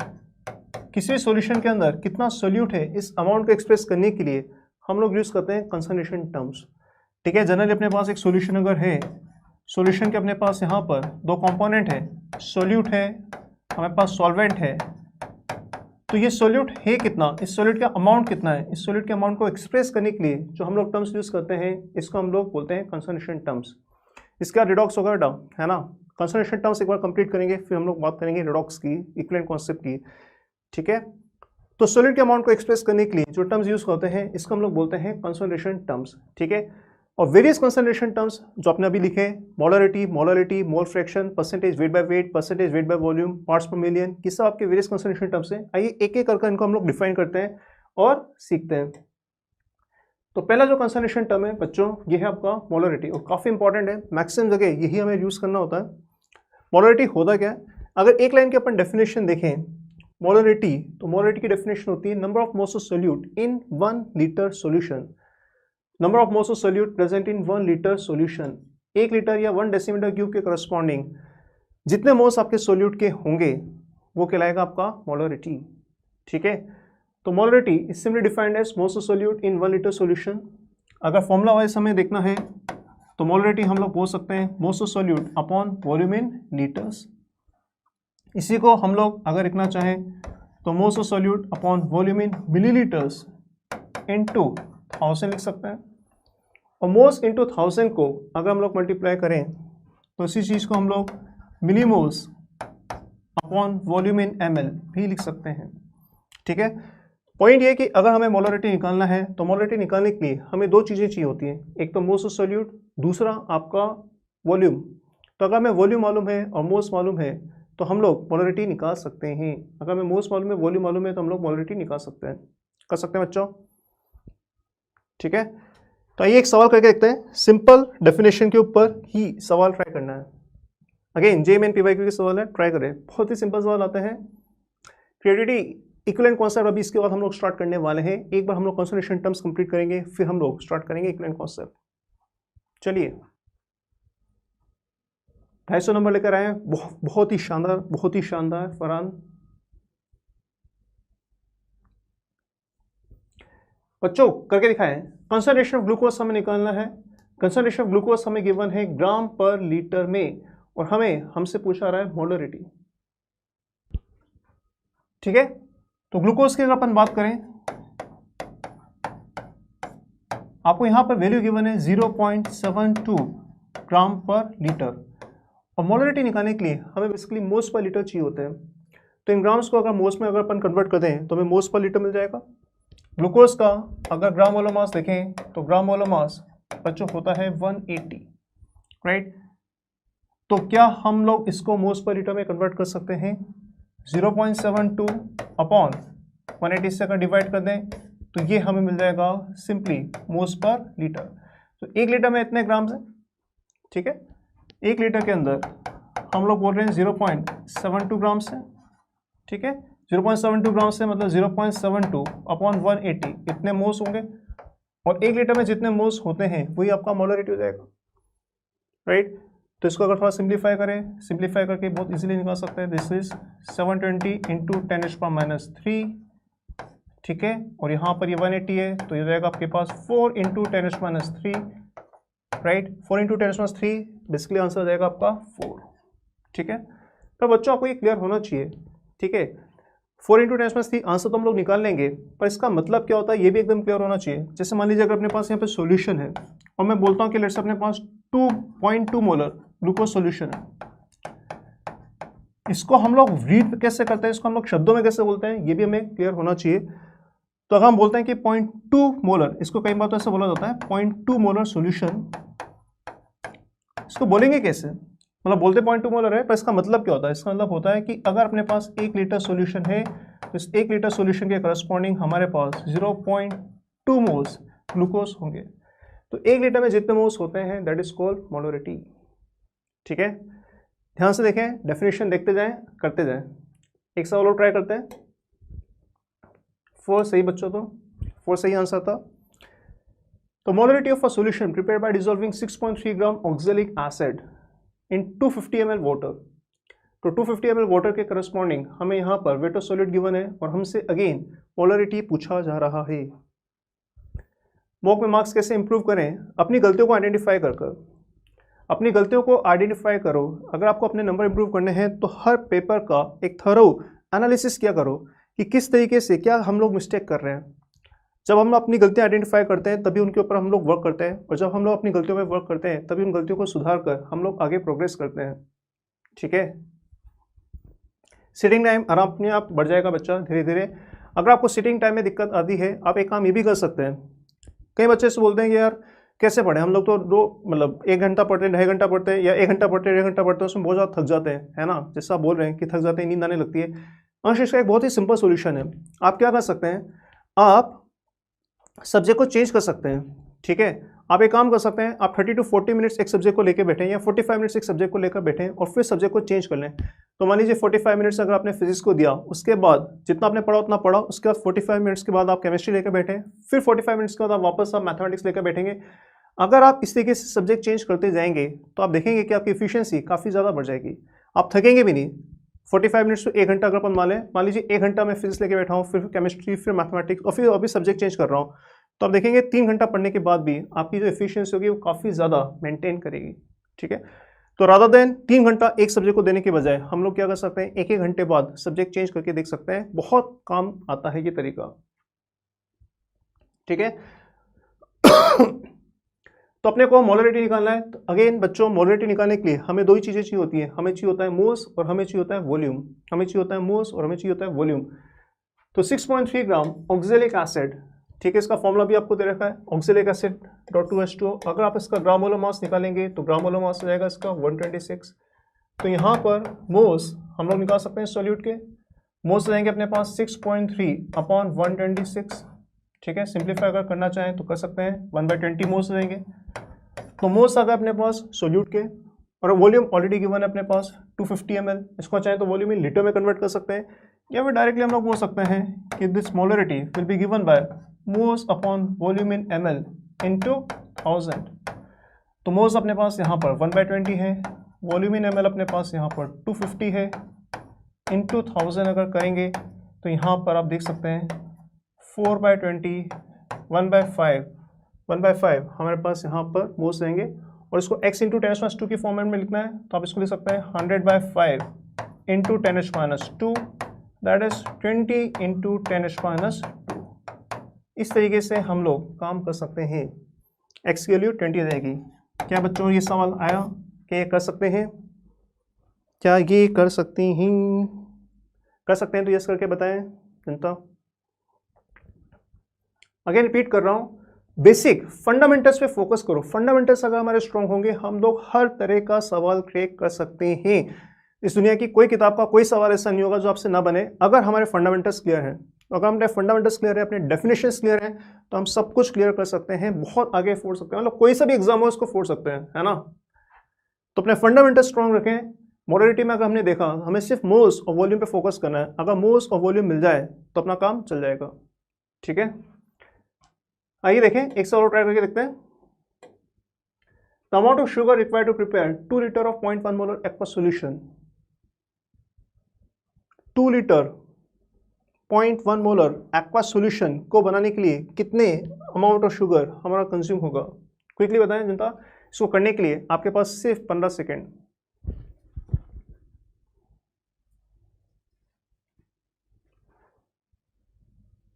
Thousand से multiply इसलिए किया था क्योंकि हमने volume यहां पर लिया था ml के अंदर, ठीक है। वॉल्यूम हम लोगों ने लिया था ml के अंदर, इसलिए 1000 से मल्टीप्लाई कर रहे थे। 2 लीटर 0.1 मोलर सॉल्यूशन कैसे करोगे बच्चों? कैसे करोगे? आपको अगेन यहां पर मोलरिटी गिवन है और वॉल्यूम इन लीटर गिवन है, और आपसे पूछा है मोल्स और अमाउंट।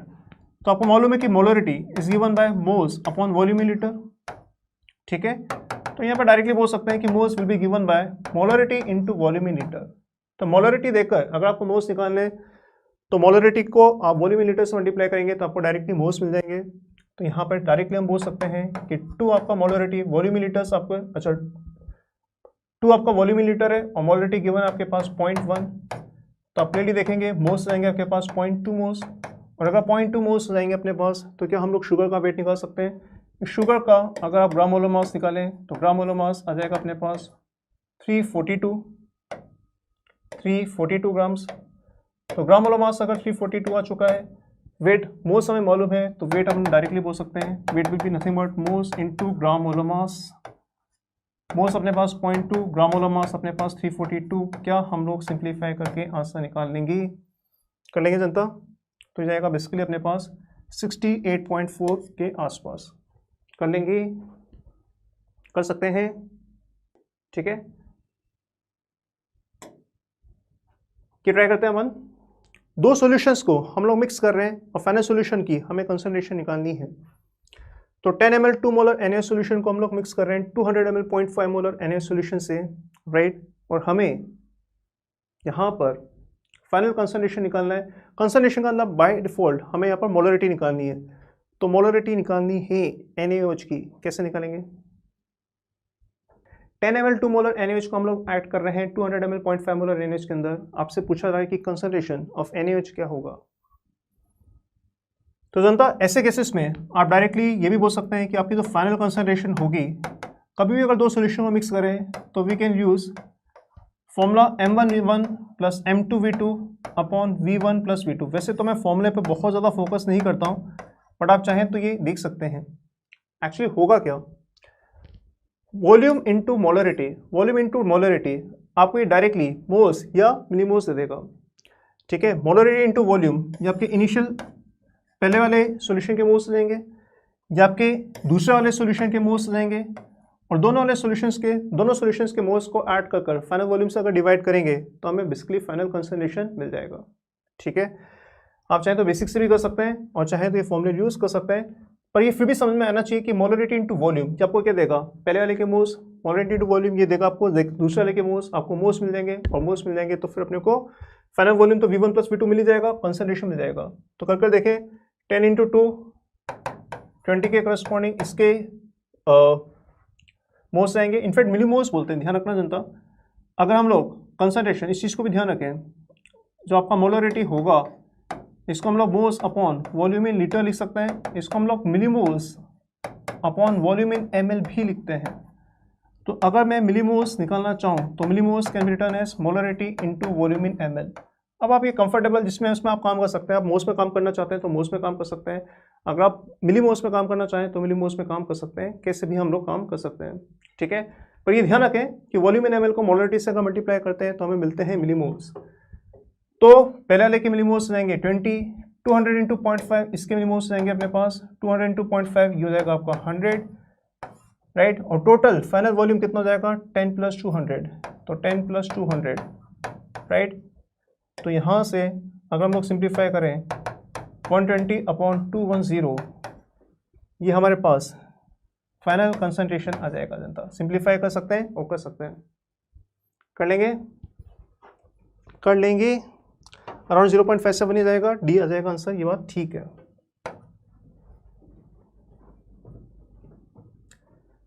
राइट। तो कंसंट्रेशन टर्म्स में अपन ने मोलरिटी की बात की, हम लोग इंटर कन्वर्जन की भी बात करेंगे बच्चों।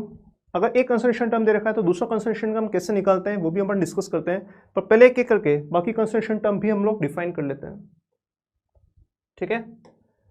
तो अगला जो कंसंट्रेशन टर्म है मोलालिटी, मोलालिटी की डेफिनेशन क्या होता है, कोई बता सकते हो? अगर हमें डिफाइन करना है molality, what do you mean by molality, definition of molality. Definition बहुत इंपॉर्टेंट होता है, हम लोग फॉर्मूलेस तो फोकस करेंगे ही, पर हमें डेफिनेशंस भी मालूम होना चाहिए। डेफिनेशन ऑफ मोलालिटी, तो अगर मोलालिटी को डिफाइन करें बच्चों, molality is defined as moles of solute in 1 kg solvent. 1 kg solvent के करस्पॉन्डिंग जितने मोल्स आपके सोल्यूट के होंगे ये आपका मोलालिटी होता है। Moles of solute in 1 kg solvent, moles of solute in 1 kg solvent, ठीक है। Moles of solute in 1 kg solvent.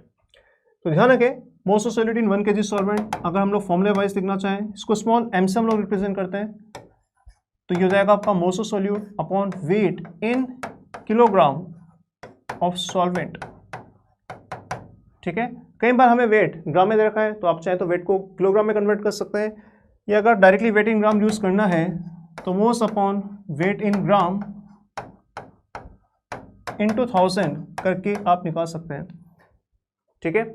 Important ये है कि अगर आपको कभी मोलालिटी निकालना है तो मोलालिटी निकालने के लिए आपको दो चीज़ें मालूम होनी चाहिए। दो चीज़ें क्या मालूम होनी चाहिए, एक तो आपका मोल्स और दूसरा आपका वेट ऑफ सॉल्वेंट। अगर मैं मोल्स मालूम है और अगर मैं वेट ऑफ सॉल्वेंट मालूम है तो हम लोग मोलालिटी निकाल सकते हैं, ठीक है, कर सकते हैं।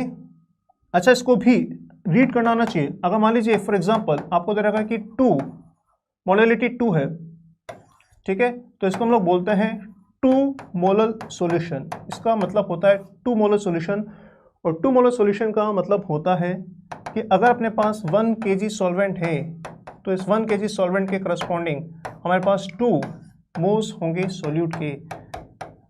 पढ़ लो बच्चों, पढ़ना ही अपना काम आने वाला है, ध्यान से फोकस करें और पढ़ाई करें। क्या ये काम कर सकते हैं, ठीक है। तो इस तरीके से हम लोग इसे डिफाइन कर सकते हैं। आइए एक सवाल करके देखते हैं, ट्राई करें, फटाफट ट्राई करें बच्चों, अपनी पढ़ाई पे फोकस करें। 230 ग्राम 230 ग्राम अपने पास एक सोल्यूशन जिसके अंदर 30 ग्राम अपने पास यूरिया है, और हमसे पूछा जा रहा है मोलालिटी, हमसे पूछा जा रहा है मोलालिटी, हमसे पूछा रहा है मोलालिटी। तो ध्यान रखें, अगर अपने पास यहाँ पर सॉल्यूशन दे रखा है 233 ग्राम, तो 230 ग्राम आपका सॉल्यूशन है, उसमें आपको दे रखा है कि 30 ग्राम आपका सोल्यूट है या 30 ग्राम आपके पास यूरिया है। अगर हमें मोलालिटी निकालनी है तो दो चीज़ें चाहिए, एक तो वेट और सॉल्वेंट और दूसरा moles of solute. 30 gram urea और ग्राम वाला मास ऑफ यूरिया आपको अगर 60 दे रखा है तो यहाँ पर मोल्स ऑफ यूरिया हम लोग निकाल सकते हैं 30/60 कर, इसके मोल्स देंगे अपने पास 0.5। और अगर 230 ग्राम सोल्यूशन में अगर 30 ग्राम आपका सोल्यूट है तो जो रिमेनिंग 200 ग्राम होगा, ये 200 ग्राम आपका सॉल्वेंट होगा, सॉल्वेंट बाय डिफॉल्ट H2 होगा, ठीक है। वैसे भी यहाँ पर एक्वस सोल्यूशन दे रखा है, एक्वस सोल्यूशन का मतलब यहाँ पर सॉल्वेंट आपका पानी है, ठीक है। तो हमें वेट ऑफ सॉल्वेंट मिल चुका है, हमें मोल्स ऑफ सोल्यूट मिल चुका है, क्या हम लोग मोलालिटी निकाल सकते हैं? तो मोलालिटी आ जाएगा आपका moles upon weight of solvent in gram into 1000, and that will be nothing but 0.5 upon 200 into 1000, और ये सिंप्लीफाई करके अपने पास 2.5 मोलर आ जाएगा। कर सकते हैं? एक और सवाल ट्राई करते हैं। इनफैक्ट पहले डेफिनेशन देख लेते हैं, तो अपन एक बार डेफिनेशन देख लेते हैं और फिर कुछ मिसलेनियस सवाल करेंगे कंसंट्रेशन टर्म के, ठीक है। मोल फ्रैक्शन, मोल फ्रैक्शन या फिर हम लोग मोल परसेंटेज की बात करते हैं। तो मोल फ्रैक्शन या मोल परसेंटेज, एक बार सारी डेफिनेशंस आप देख लेते हैं। तो मोल फ्रैक्शन आपका होता क्या है? This is nothing but fraction of moles of solute, fraction या percentage of moles of solute. निकालेंगे कैसे इस चीज को? निकालेंगे कैसे? तो अगर अपने पास मान लीजिए कोई भी एक मिक्सचर है, ठीक है, और इस मिक्सचर में हमारे पास मान लीजिए ए और बी दो कंपोनेंट है, मान लीजिए बाइनरी सॉल्यूशन है। अगर इसके मोल्स अपने पास स्मॉल n है और अगर इसके मोल्स अपने पास कैपिटल N है, ठीक है, और हमें अगर मोल फ्रैक्शन निकालना है तो मोल फ्रैक्शन निकाल सकते हैं अपन कैसे? तो मोल फ्रैक्शन किसी भी कंपोनेंट का, अगर ए का मोल फ्रैक्शन निकालना है तो moles of A will be simply given by, sorry, अगर हमें मोल फ्रैक्शन ऑफ ए निकालना है तो mole fraction of A will be simply given by A के मोल्स अपॉन टोटल मोल्स। तो ए के मोल्स रहेंगे n और टोटल मोल्स रहेंगे n प्लस स्मॉल n। क्या इस तरीके से मोल फ्रैक्शन निकाल सकते हैं? ध्यान रखें, मोल फ्रैक्शन को अगर मैं 100 से मल्टीप्लाई करूं तो आपको परसेंटेज ऑफ मोल्स मिल जाएगा, ठीक है। अगर मोल फ्रैक्शन को हम लोग 100 से मल्टीप्लाई करें तो आपको परसेंटेज मिल जाएगा। सिमिलरली अगर हमको मोल फ्रैक्शन ऑफ बी निकालना है तो ये हो जाएगा आपका बी के मोल्स अपॉन टोटल मोल्स। तो बी के मोल्स कैपिटल N और total moles n plus small n, ठीक है।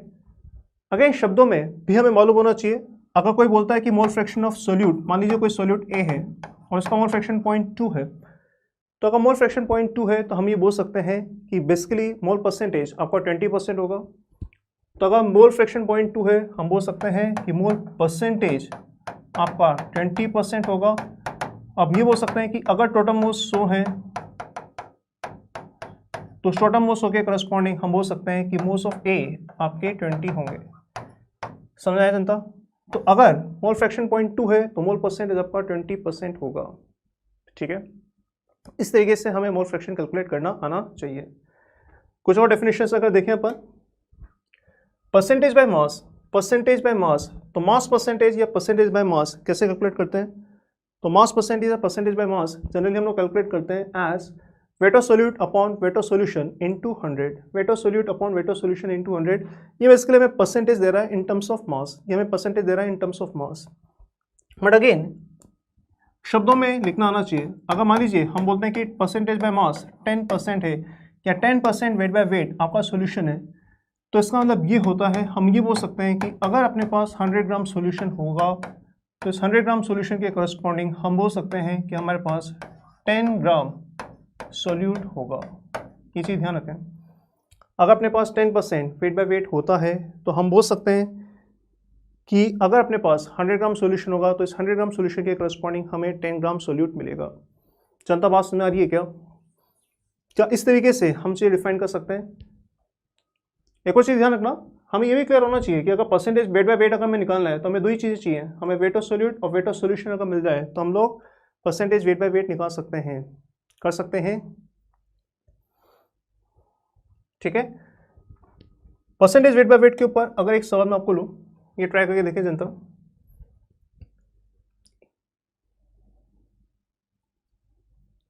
अपने पास एक सॉल्यूशन है शुगर का which is obtained by mixing 200 ग्राम, इसके अंदर 25% वेट बाय वेट है, और एक और सॉल्यूशन जिसके अंदर वेट 500 ग्राम है और 40% वेट बाय वेट है, ठीक है।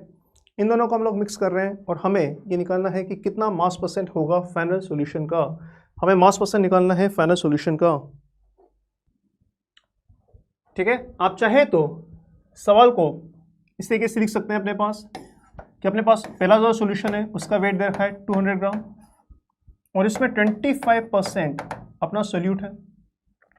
जो दूसरा सॉल्यूशन है इसका वेट दे रखा है आपको 500 ग्राम और इसके अंदर 40% सोल्यूट है, ठीक है। तो 25% का मतलब क्या होता है? 25% होता है 1/4, ठीक है। तो आप डायरेक्टली यहाँ बोल सकते हैं कि अगर वेट ऑफ सोल्यूट निकालें, वेट ऑफ सोल्यूट कितना है? 25% ऑफ टोटल वेट। तो आप ऐसा बोल सकते हैं कि वेट ऑफ सोल्यूट हो जाएगा आपका 25% ऑफ टोटल वेट, हो जाएगा 25/100 इंटू 200, ठीक है। That will be nothing but कितना? ये जाएगा आपके पास बेसिकली 50 ग्राम, राइट। या फिर आप डेफिनेशन से देखें, 25% का मतलब ये होता है कि आपके पास अगर 100 ग्राम सोल्यूशन होता तो 25 ग्राम सोल्यूट होता, तो 200 के करस्पॉन्डिंग 50 आ जाएगा। सिमिलरली नीचे अगर देखें 40% तो वेट ऑफ सॉल्यूट कितना हो जाएगा, तो 40/100 ऑफ टोटल वेट। तो यहाँ पर अगर सिंप्लीफाई करेंगे ये जाएगा आपके पास 200 ग्राम, राइट। या फिर ऐसे बोल सकते थे अगेन 100 ग्राम के करस्पॉन्डिंग 40 ग्राम सोल्यूट होता तो 500 ग्राम के करस्पॉन्डिंग आपके पास 200 ग्राम आ जाएगा, ठीक है। तो आपके पास यहाँ पर 50 ग्राम सोल्यूट है, यहाँ पे 200 ग्राम सोल्यूट है। अगर अपन मिक्स करें तो फाइनल सॉल्यूशन के अंदर हम क्या बोल सकते हैं कि जो फाइनल सॉल्यूशन होगा इसके अंदर अपने पास पहले रखे करस्पॉन्डिंग 50, सेकंड में 200, तो अपने पास यहाँ पर 250 ग्राम तो बेसिकली सोल्यूट हो जाएगा, ठीक है। और फाइनल वेट और सॉल्यूशन ये कितना होगा, तो हमारे पास यहाँ पर 200 ग्राम था और यहाँ पे हमारे पास 500 ग्राम था, तो फाइनल वेट अपने पास यहाँ पर 700 ग्राम हो जाएगा। और अगर अपने को फाइनल वेट मिल चुका है, फाइनल वेट और सोल्यूट मिल चुका है, तो percentage of solute by mass या परसेंटेज वेट बाय वेट हम लोग निकाल सकते हैं as weight of solute which is 250 upon total weight या weight of solution which is 700 into 100। क्या करके निकाल सकते हैं जनता, कैलकुलेशन हम लोग कर लेंगे 36% will be the right answer, right. एक सवाल और करते हैं, ये ट्राई करें। इस साल में एक अच्छा खासा लॉजिक भी है, सोच कर देखो, एक बार पढ़कर देखें। A solution is prepared by adding 1 mole ethyl alcohol in 9 mole water. 1 mole ethyl alcohol में 9 मोल वाटर हम लोग ऐड कर रहे हैं, ठीक है। और मास परसेंटेज और सोल्यूट आपसे पूछा जा रहा है। सबसे पहले तो ये बताओ कि इसमें सोल्यूट कौन होगा, अल्कोहल या पानी, अल्कोहल या पानी, अल्कोहल या पानी, अल्कोहल या पानी। पहले तो ये बता दो बच्चों, अल्कोहल या पानी कौन आपका सोल्यूट होगा इसके अंदर, अल्कोहल होगा या वाटर होगा, सोल्यूट। देखो अगर दोनों ही लिक्विड हैं, अल्कोहल भी लिक्विड होता है और सोल्यूट भी, अल्कोहल भी लिक्विड होता है और वाटर भी आपका लिक्विड होता है। अगर दोनों ही लिक्विड हैं, ऐसे केसेस में हम बोल सकते हैं कि जिसके मोल्स ज़्यादा होंगे वो आपका सॉल्वेंट होगा और जिसके मोल्स कम होंगे वो आपका सोल्यूट होगा। जिसके मोल्स ज़्यादा होंगे वो आपका सॉल्वेंट होगा, जिसके मोल्स कम होंगे वो सोल्यूट होगा। तो आप देख सकते हैं कि 9 मोल्स आपके वाटर के हैं, ठीक है, और 1 मोल अल्कोहल का है।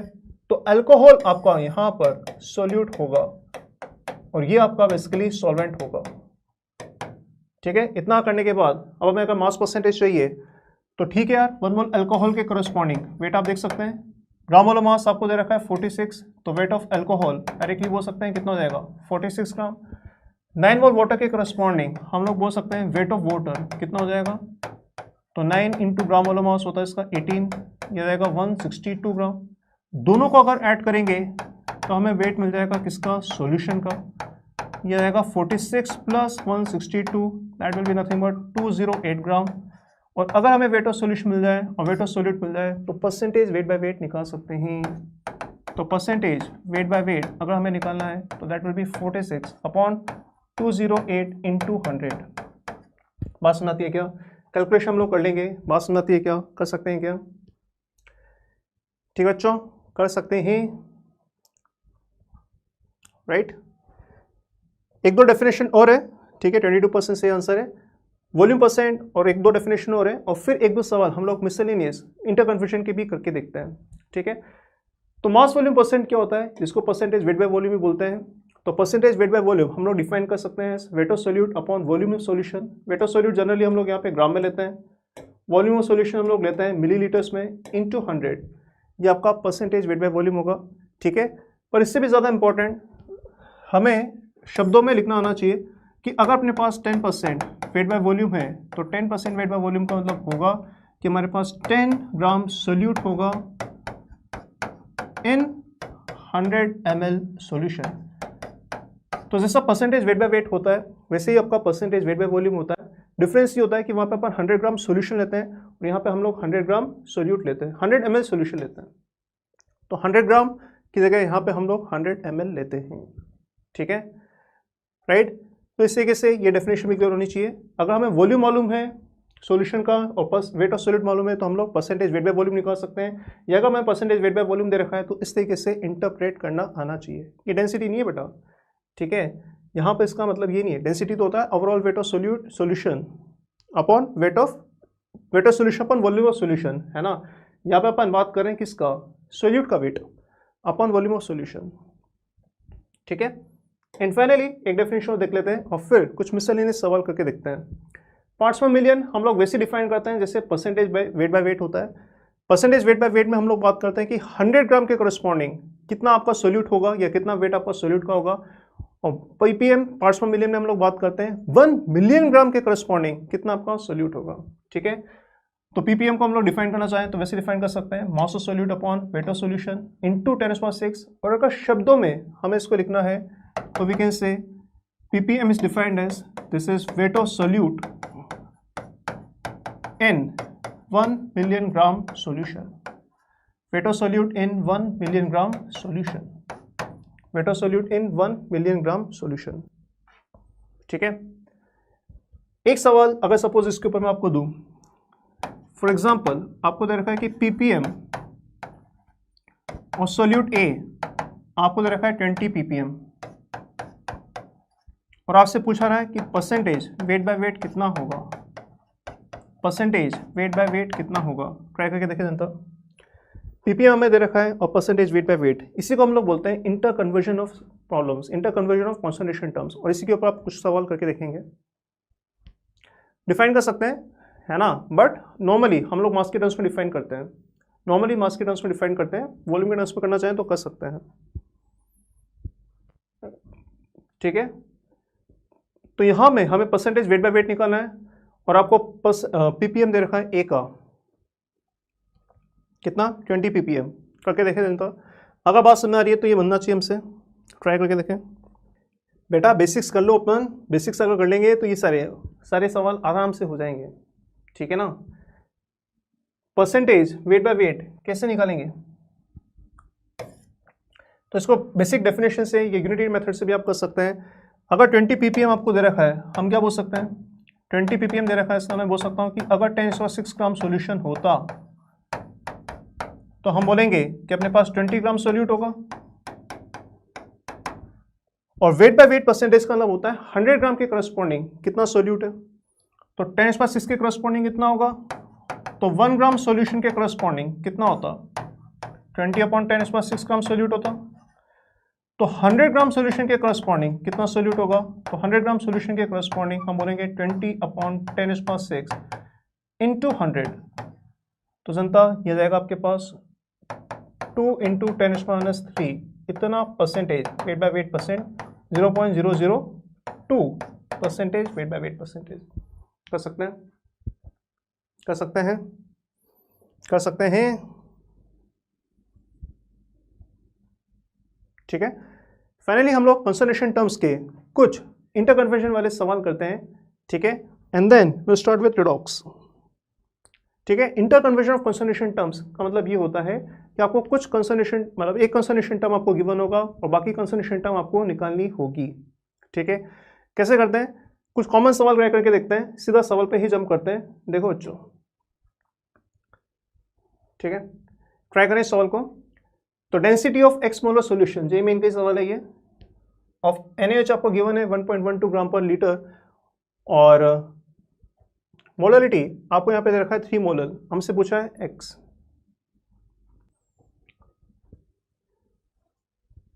तो मोलरिटी हमें गिवन है और हमें मोलरिटी निकालनी है, हमें मोलरिटी गिवन है और हमें मोलरिटी निकालनी है। बच्चों वैसे तो इस सवाल को हम लोग बेसिक फॉर्मूले से भी कर सकते हैं या डेफिनेशन से भी कर सकते हैं, बट इस तरह के सवाल काफ़ी ज़्यादा फ्रिक्वेंटली पूछ जाते हैं। तो आप चाहें तो एक फॉर्मूला देख सकते हैं, फंडामेंटल तरीके से भी हम लोग कर सकते हैं, फॉर्मूले पे इतना ज़्यादा स्ट्रेस देते नहीं है, बट फिर भी अगर आप मोलरिटी को डायरेक्टली मोलरिटी के साथ रिलेट करना चाहते हैं तो we can say molarity can be written as molarity into 1000/1000 D minus molarity into molar mass of solute. ये फॉर्मूला आप चाहें तो जनता डायरेक्टली यूज कर सकते हैं, ठीक है। काफ़ी हेल्पफुल रहेगा अपने लिए। और अगर अपन बेसिक से करना चाहें तो बेसिक से भी हम लोग चीज़ें कर सकते हैं। ठीक है, ट्राई करके देखें, आंसर बताएं।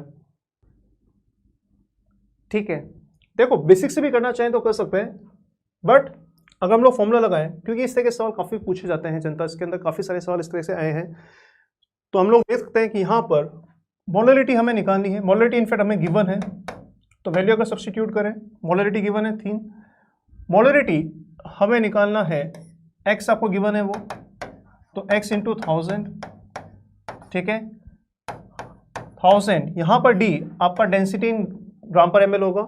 डेंसिटी ऑलरेडी आपको गिवन है एज कितना 1.2 माइनस मोलरिटी जो कि आपकी x है into gram molar mass of solute जो कि हो जाएगा आपका 40। ठीक है, इसको थोड़ा अगर सिंप्लीफाई करें तो आप देख सकते हैं यहाँ पर कैलकुलेशन थोड़ा सा कर सकते हैं, और कैलकुलेशन अगर अपन करेंगे तो जनता आप करके देख लीजिएगा, आंसर आपका 3 ही आ जाएगा। और अगर 3 आ जाएगा तो यहाँ पर 3 मोलर अपना सोल्यूशन होगा। 3 आएगा बच्चों, 3 आएगा, 3 आएगा। वैसे अगर डेफिनेशन से करना होता तो डेफिनेशन से भी कर सकते थे। अगर आपको 3 मोलर दे रखा है तो आप ऐसा एज्यूम कर सकते थे कि अपने पास अगर 3 मोलर सॉल्यूशन दे रखा है तो 3 मोलर सॉल्यूशन का मतलब ये होता है कि अगर मेरे पास 1000 ग्राम सॉल्वेंट होता या 1000 ग्राम पानी होता तो इस 1000 ग्राम पानी के करस्पॉन्डिंग हमारे पास यहाँ पर 3 मोल्स होते हैं किसके, सोल्यूट के, जो कि NaOH होता।